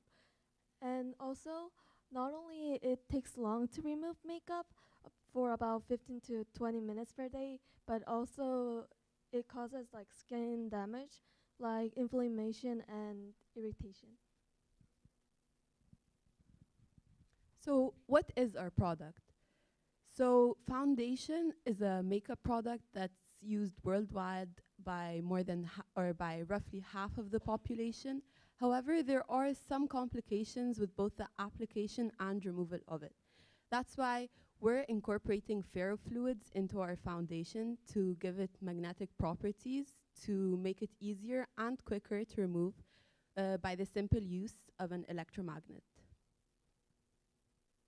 So typically the makeup removal process is a difficult process because if you're using makeup wipes, it would take maybe 2 to 3 minutes, and if you really want to thoroughly remove it by double cleansing, it would take 5 to 8 minutes. And even then, you can't guarantee that the makeup was removed properly. And as you've seen in previous pictures, the damage that incorrect makeup removal can cause. So that's why we're providing you with an alternative that's easier and quicker. And if we're looking at the environmental side of things, our product limits the waste production in comparison to wipes, which are single use. So why use our product? Well, as you can see, while we are not a wasteful removal process, we have magnetic properties, it takes less time to remove, and we are both convenient and easily carryable. While Chanel and Olay, our biggest competitors, do not have that feature. We're looking to expand and try and gain the customer base that they will soon, or that we will soon have that they have right now. So as shown, here is our design, and we have essentially used several innovative materials in order to make this makeup magnetic and easily removable. More specifically, we have decided to combine magnetic nanoparticles with a mineral oil solvent in order to make it non-harmful to the skin. And due to the fact that these magnetic nanoparticles, otherwise known as ferrofluids, originally come in a black color, we've also decided to use an oil-based dye in order to change the color into the various skin complexions that we plan on releasing our product in. This essentially makes our product easy to remove, and due to the fact that it must be removed with a magnet, we have also incorporated an electromagnet into the product's cap.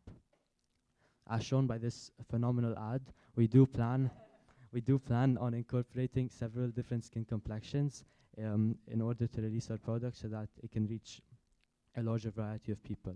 However, this market, I cannot say that it has been untouched, as it has been slightly tickled due to the fact that our competitors like L'Oreal have also decided to use magnets in their products, but it has been done in a different way, as they've decided to use so when incorporating patterns into designs when they're applying them to their nails for nail polish, while also using magnets to sometimes change the hue. However, nothing has been done like Emma has done it. Okay, so our product uses ferrofluids. So ferrofluids are basically nanoparticles that are coated in magnetite and then suspended in a liquid. So these nanoparticles can either act as a magnetic solid or a liquid.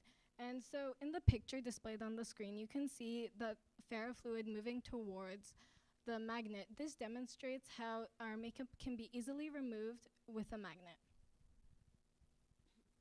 Ferrofluids are super paramagnetic, and this property allows it only to be seen on the nanoscale. So as you can see in the diagram shown here, when there is an external magnetic field present, spiky magnetic solid forms. However, when this external magnetic field is removed, it returns back to its liquidized form due to the randomly oriented and dispersed magnetic nanoparticles. These are the normal ferrofluids, and they're made up of hexane, so they're very toxic whenever people breathe it in or they touches it. And it has properties of spiking, and it's also black, so we couldn't use it in our makeup at this point because not only is it harmful to our skin, but it doesn't have any properties of makeup. So, as demonstrated in the last slide, you saw it was kind of like a dried out hunk of metal, and no one wants that on their face. On ours, you can see it's liquid-based, like our liquid-based foundation will be. And on the picture to the left, you can see how it's coming up, defying gravity, and connecting to that magnet, which is how you're going to remove the foundation from your skin. So we have a quick little 7-minute clip we'd like to show you of our thing actually, 7-second clip of our thing actually working.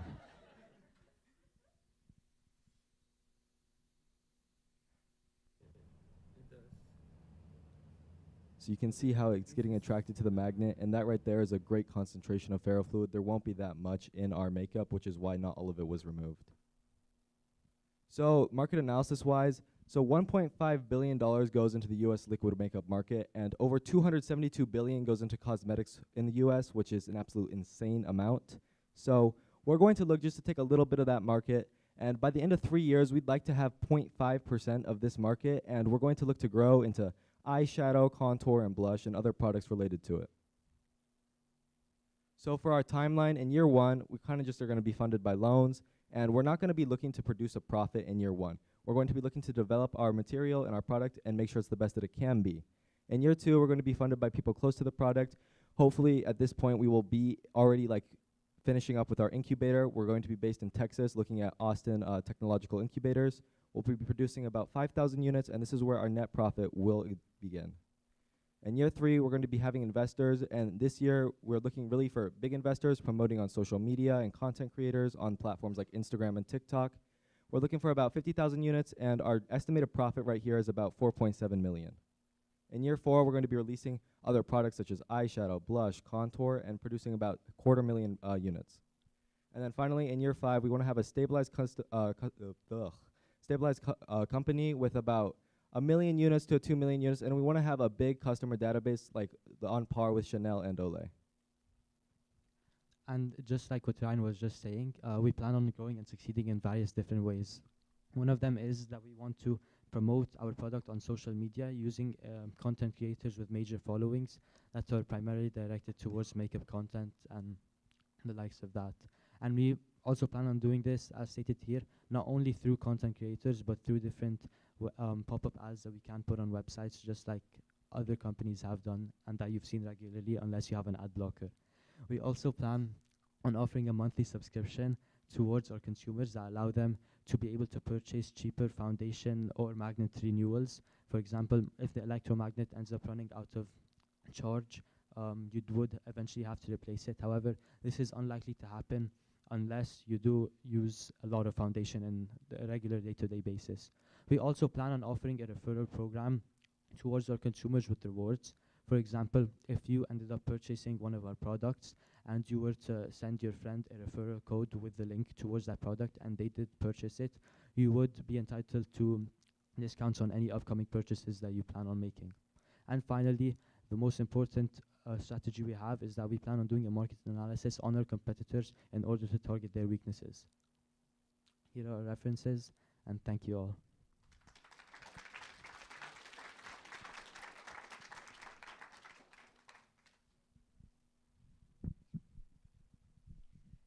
Can your foundation still be removed with the magnet once it's dried down? So it can, in fact, be removed. And so say you've had your foundation on all day. It's been 8-9 hours. It's all dried on your skin. We will be offering a revitalizing spray. You can spray it. It consists of the base of what our foundation will be made of, and then you can wipe it right off with the magnet.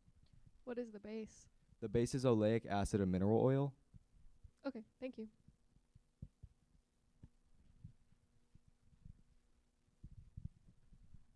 Okay, I gotta say, the view is way better from over here. I'm not sure why I sat over there this long, but this is way better.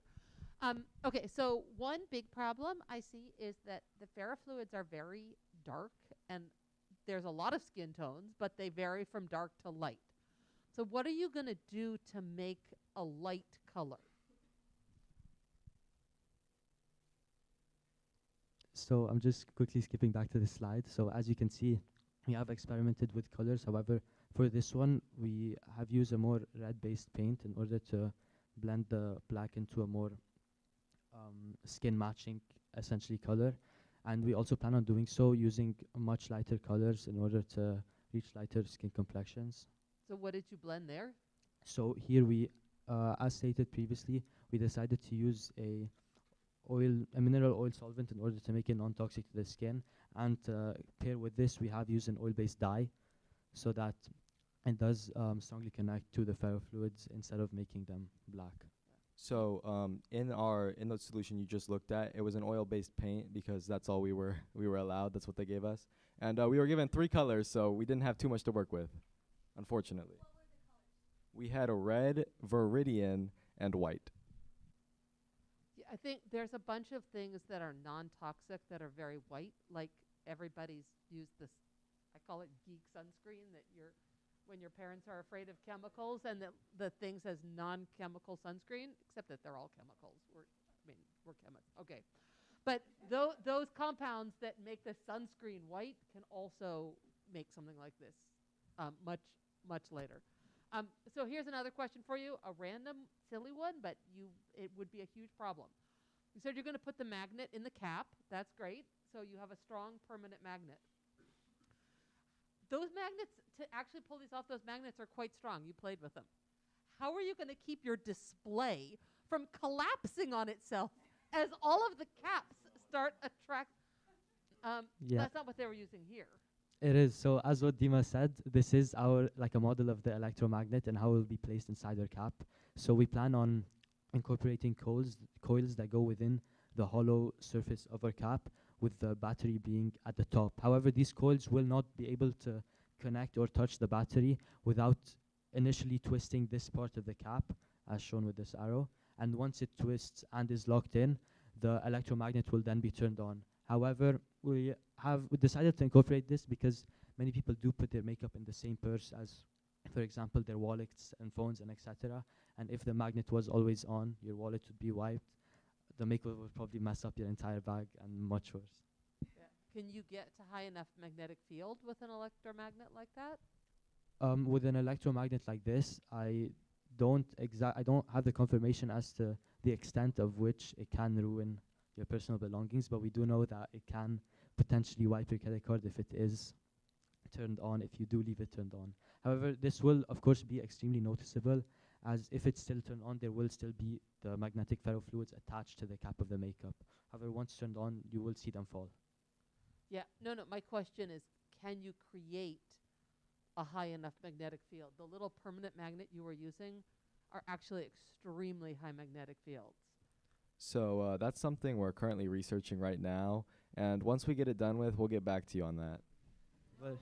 But it does depend on the material of the coils that we end up using, but we don't want them to be too thick so that it ruins the aesthetic of the design. I have an easy question. It's a smart idea. So my question is, you have a slide on year 1, year 2. On the second year, you say you sell 4,000 units, you'll break even. 5,000 units. Let's say you sell $10 per unit. Your total revenue was 50,000. How you break even with that? So actually, our product is gonna cost $93.99. But you have to remember, we are competing with Chanel and Olay, and if you look at Chanel, it is around the same price. So how you convince, like me, walking into the store, I have hundreds of options to choose from. Why I need to pay $100 on your product? Well, I mean, think about it, right? You just got home from a restaurant, you're tired. Do you really want to sit there for 5 to 10 minutes and take off your makeup, or would you like the convenience of instantly removing it and going straight to bed?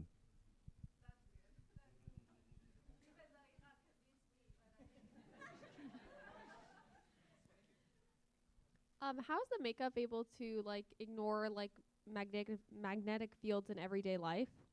So even with the magnet that we have used on our minimum variable product, the MVP, as said, it was essentially a very strong magnet. However, it could only take out the ferrofluids if it was put very close to the skin. So if I did end up taking, for example, any regularly magnetic item and putting it close by, it would not fly off my face and land on that item unless I decide to maybe hover it over my face a bit.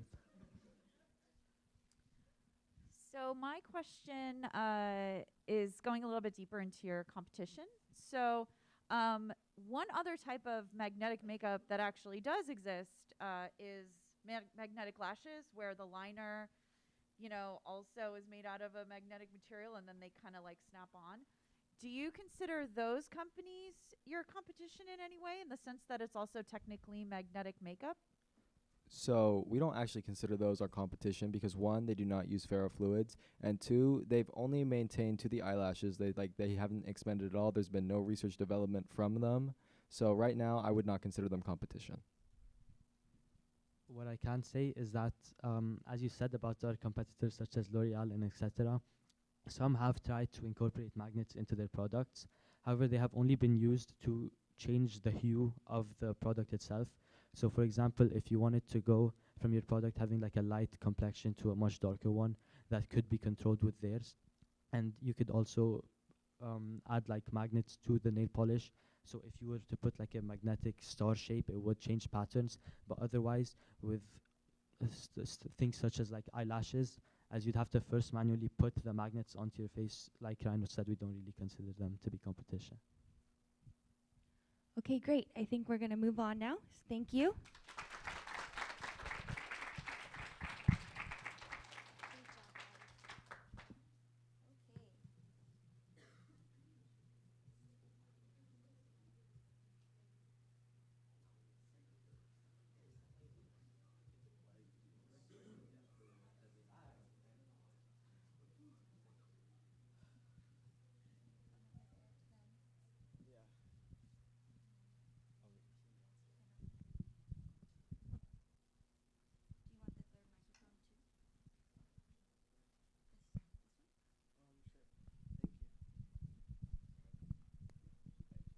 Good afternoon, ladies and gentlemen. Thank you for joining us today for the Soilidify CNSI business proposal. My name is Justin Kim, and I'll be presenting alongside my esteemed business partners, Vinov, Ojin, Eric, and Gerasimov. Now, we stand here before you to solidify the future. Our goal as a company is to combat landslides. Now, you might be wondering, why should we care about your product? Why should we even invest in your product? Well, we'll be taking a look at some tragic stories about what happens when landslides occur. Now, it's not only the property damage or the infrastructure damage, it's the people and the communities that are harmed by these landslides. Imagine waking up to the sound of a rumble, only to find out your neighbor or yourself including have been overrun by a landslide. Landslides can occur with little warning. Families are torn apart, homes are destroyed, and lives are forever changed.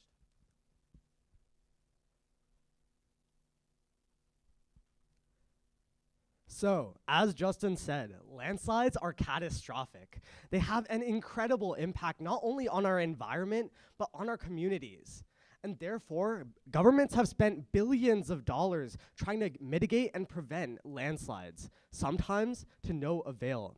Worldwide, landslides kill thousands of people every year.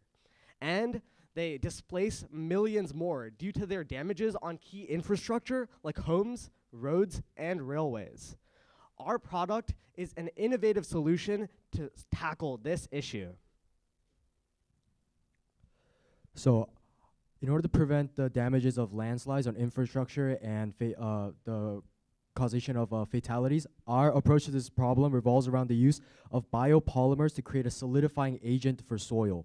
This unique, eco-friendly, and cost-effective solution effectively addresses the worldwide problem of landslides that have been plaguing nations like Indonesia and more recently South Korea, where 40 people have passed away. The core of our solution is the use of biopolymers, more specifically xanthan gum. Using xanthan gum as our minimal viable product. Essentially, xanthan gum is a food additive that is found in ice cream, which gives ice cream its stickiness. So the way this will work is that the xanthan gum will be injected into the soil, and it will be mixed through a process called vibrocompaction. And then through the xanthan gum that is spread throughout the soil, xanthan gum contains extremely powerful adhesive properties which will allow it to attach to its substrate, where the substrate in this case is the soil. And this will ensure that the soil will develop stronger mechanical properties which will prevent landslides from occurring. Now, you guys are all asking, how does this relate to nanoscience? To answer this question, we would have to know what a polymer is. A polymer is just a long chain of molecules that are linked together by smaller molecules called monomers. And for xanthan gum, each one of these monomers are nano-sized, meaning they have sizes ranging from 1 nanometer to 100 nanometer. And the structures that these monomers are linked together on the nanoscale actually affects the physical properties as well. For our product, the structures on the nanoscale actually enhances makes the soil stronger, which decreases its susceptibility to landslides. And to prove that it actually works, we did a proof of concept experiment. So for our proof of concept experiment, we tried to simulate landslides in a laboratory setting. And how we did this is we created plastic holders for soil, as seen here, and we put the soil in the holders. And to simulate the landslide, we would tip the holder 10 degrees and measure the amount of soil loss. And we would do this until 120 degrees. And our results at 120 degrees shows that for the xanthan gum, only 50% of the soil was lost, while for the other two groups that were not treated for xanthan gum, most of the soil was lost. This suggests that xanthan gum is a possible and promising candidate for making soil stronger and less susceptible to landslides. Okay, so looking at the market, we believe our product will be extremely successful because landslides, as a natural disaster, as of now, have no direct solution to them. So we propose another solution. Now, our product is very unique, and there are no other products that currently exist that are remotely similar to us. So our current competitors will be other products that help mitigate landslides, such as geogrids, which you can see on the top right, are a large mesh that you put on the ground to help create a structure on soil, and anchor bolts, which you can see in the other two pictures, which are essentially a large metal object that you put in the ground to also create a foundation. So when you look at the table, you can see that although these other two competitors, they are very good at mitigating landslides, they have several cons that they come with. First, we can look at their environmental impact, and we can see that because these products are made of synthetic materials, and you have to insert these materials into the ground, they are they're not biodegradable, so they'll just end up staying in the ground and remaining there for thousands of years. However, when you look at Soilidify, you can see that because we use naturally derived products, it is very, it's not as harmful to the environment as these other competitors might be. So Soilidify is much better in terms of environmental impact. So next, when we look at the cost, we can also see that our product is much cheaper to produce because we can buy these biopolymers in bulk, and they're very cheap. And the only other thing that our MVP needs right now is water, which is also not expensive. However, our competitors, they need geosynthetic materials, which can cost a lot to produce in factories, as it's a very dense material. And so you can see that our product also wins on this. Lastly, we can look at aesthetics. And I don't know if you remember in the pictures earlier, the geogrids, they look pretty ugly because you have to put them over the top of hills and land, and they cover up plants, so they don't allow many things to grow. And the same with anchor bolts. You have to put huge pieces of metal into the floor. However, with our solution, Soilidify, we just have to put a temporary solution into the ground, and we can mix it up, and you can cover up the land, and you won't notice anything has changed in the landscape. Okay, so now I'm going to be presenting Soilidify's financial process and funding requirements for the next 3 years. Now, the founding members, including myself, have opted to work the first year without any compensation. Essentially, we're just going to work for free. This way, we can kickstart our company and progress Soilidify's operations. Now, throughout the years, we're expecting to attract talented individuals and build a foundation in which we can grow upon. So during our first year, we are going to be asking for $500,000 in order to cover the initial costs and crucial processes. In the next year, we'll be asking for $1.5 million in order to cover and gain traction for our company. And finally, in the last year, we'll be asking for $2 million in order for market expansion. So essentially, Soilidify is going to be asking for $4 million in investments in order to progress our company. Now, this investment will fuel the growth of our company and help us combat landslides. Now, as investors, we understand that you guys want actual returns on your investments. And through our market analysis, and financial research. We have seen that that this is a research projections and our well-researched market potential. We are confident that Soilidify will be able to generate the substantial returns for our stakeholders. Join us today to make a positive impact and become a shareholder of Soilidify. We are offering 22% of our company to our shareholders. Thank you, Justin. So now as we look to propel our company into the future, we want to take a step back and remember our values and where we came from.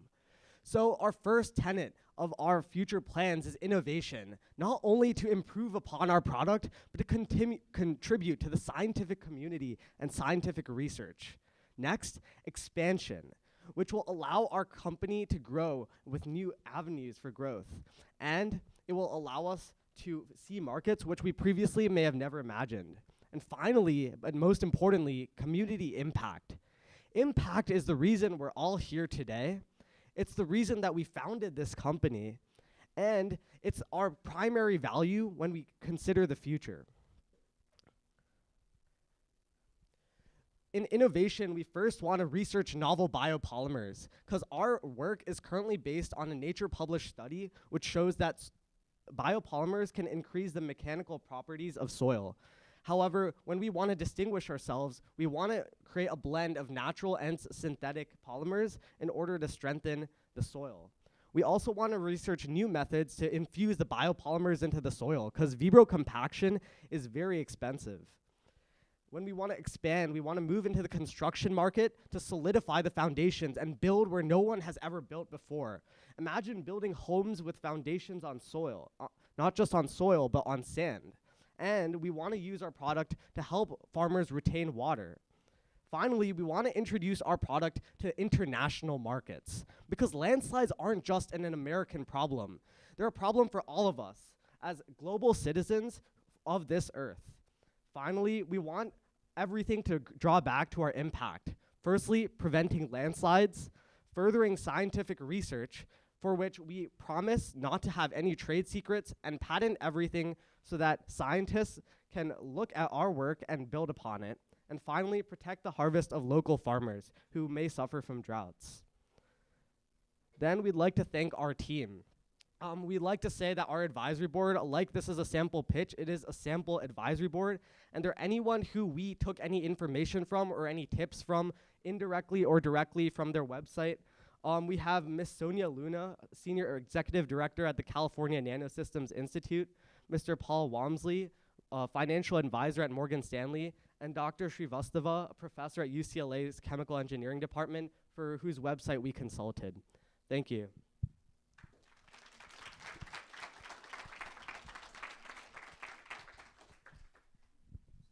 Okay, 2 comments and then a question. First comment, I really appreciate the passion behind your presentation. That was really nice to get to watch, and it was very engaging. Second comment, I would not recommend you guys not paying yourselves as people working for your own company. As an investor, I would be concerned about A, how you are going to live, but then B, then you must be having another job and it's taking away from your time in the company. So I actually would recommend against that personally. But then my question is more about how sort of the operations of your company would go. So like if I'm a government entity and I'm concerned about landslides in whatever area is under my purview and I hire you guys or I get a contract with you, can you describe to me like how this process would work? Like, would you teach people that work under me to apply it, or are you coming out and remediating the problem for me? How does your company operate? Yeah, great question. So what we would do is first visit the site and look at the different types of soil and rock, because if it's just rock, then it may not be the right solution for the government. Then we will fly out there and actually infuse the soil. We will rent vibrocompaction machines with, we've made calls to Keller and other companies who provide these machines. And then we will, like ourselves, infuse it into the soil, and we may also get outside contractors who could operate the tools. Okay, It was a really great presentation, and it addresses a really important problem. So I have two questions. First, you are touting a lot that they're natural biopolymers, and so you're not putting, foreign things into the soil. But if they are natural biopolymers, that means natural things can eat them. So comment at all on what you're going to do to like the microbial balance in your soils by putting these foreign materials in there. That's one thing. And the second is a comment that you guys could address is you were talking about how you were better than or different than these companies that do sort of big macroscopic drilling. But when I looked at that, I thought those are very complementary. And in fact, you shouldn't say that you're better than them, but that how you could work together with them, because you're doing sort of local soil mechanics and they're doing like hillside mechanics, and that combination might be more powerful. So two things to comment on. Yeah, thank you so much for the comments. That's definitely something we'll take into account. Regarding the microbial activity and biodegradation, we did look at literature studies which actually focus on the biodegradation of xanthan gum. And what they found is that xanthan gum is very resistant to biodegradation. And I think the timescale was around 40 years before you might have to reapply it. We're not sure why exactly it's more resistant to microbes eating it, but we do know that it is resistant. I had another question about how you're going to put this in different communities, because you stated that it was a world problem of landslides. To my understanding, different soil in different areas have different compositions of maybe, I don't know, how much rock is in there, how much sand or mud. Do you plan to research the soil makeup before you put your product in, or is this a universal soil product?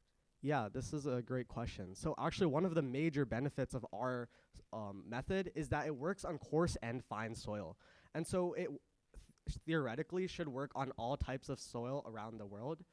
Though it isn't designed to strengthen rock, a lot of times rocky areas or where the soil itself is made mostly of rock is not the primary issue for landslides. And if it's soil with rock, then we can strengthen the soil, which will then prevent rocks from falling. I'm curious on the effect that your product will have on agriculture. Like, is there any way that it would affect the growth, and vice versa? Would crops that are growing be able to absorb this and make the soil less effective? Yeah, so since this is a natural polymer, we expect little effect on plant growth itself.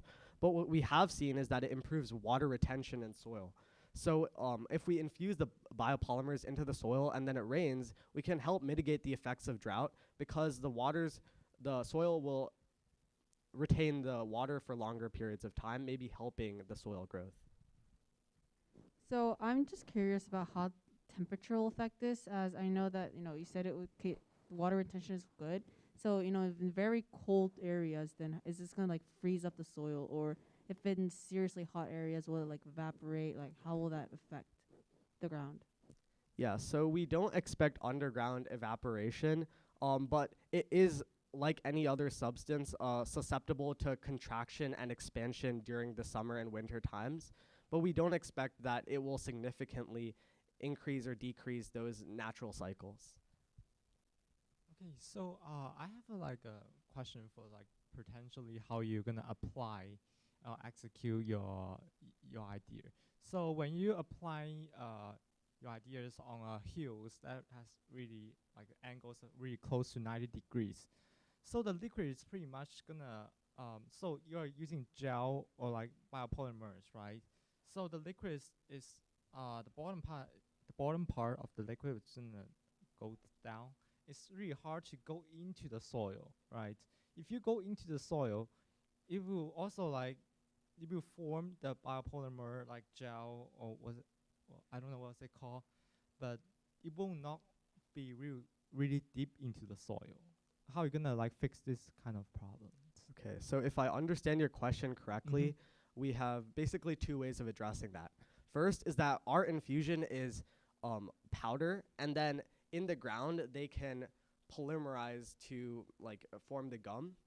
And then secondly is we make it go deeper by using certain methods like vibrocompaction, and even on like a hillside area, we wouldn't put it on the hill itself, but really the areas surrounding the hill, because if there is issues with like soil displacement that causes landslides, then if the surrounding area is better secured, then the cliff itself should be better.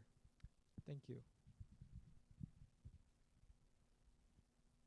Do you have any guideline for local government how to measure after the heavy storm or hurricane or something flood after those disaster, how to measure whether they need to reapply or wait several years more? So do you have any guideline for that? Yeah, that's a great question. Our primary way of checking the degradation of it and whether it needs to be reapplied is the amount of time, because our product is water resistant. And so if that there is an issue where the soil does fall down, then the surrounding areas would be fine. And also the water would not impact our product. So therefore, as long as they're in our 40-year time span, they should be fine for not reapplying it. And then after 40 years, we would advise the government agencies to reapply. All right, thank you.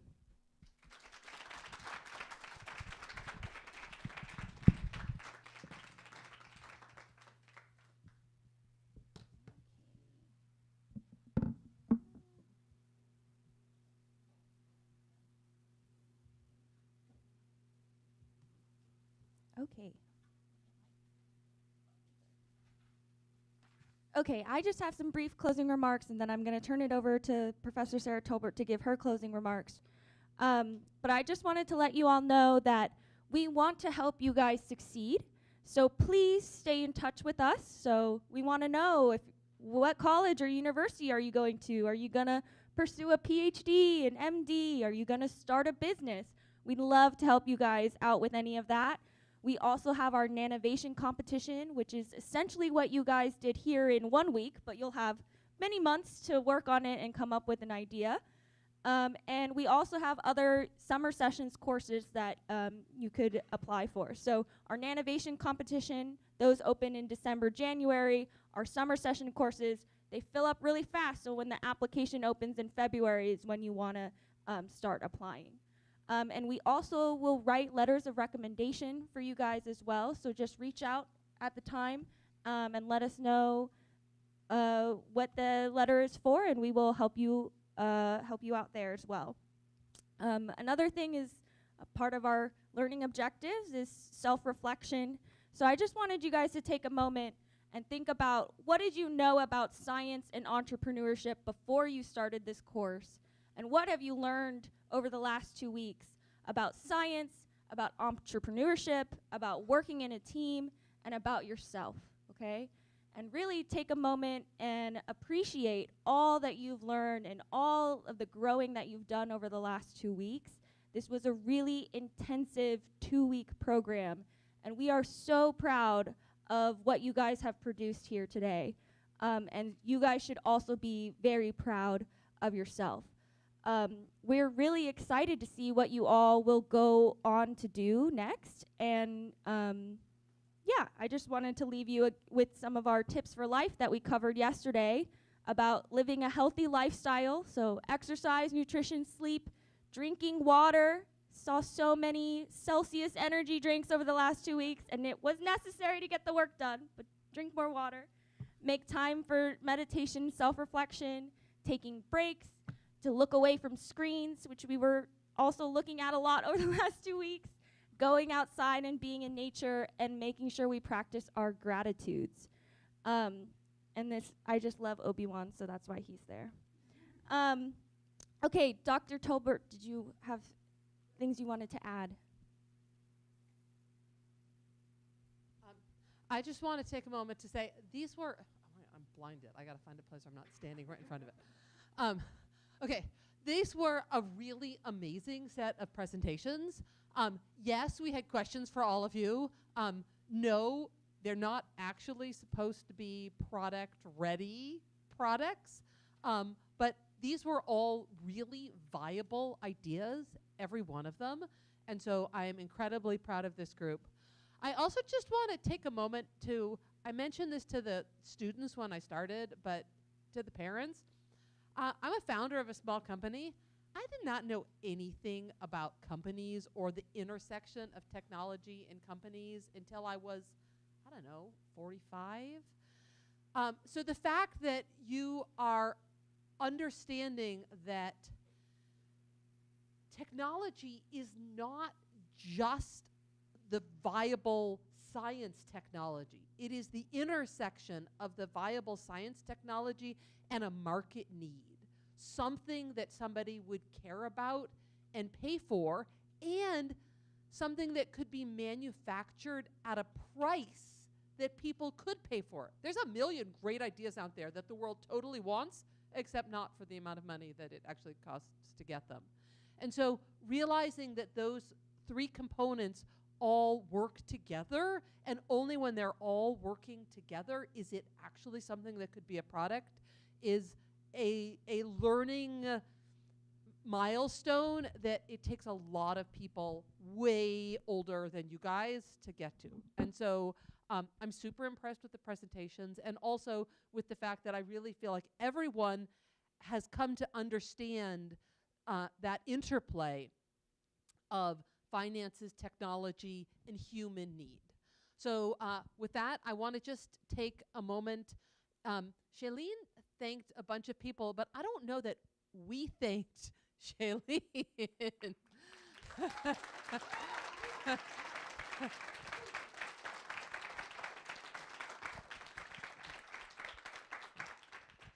I just want to again thank our graduate student instructors, and also Rita, Elaine, and also all of our RAs. You guys have been amazing.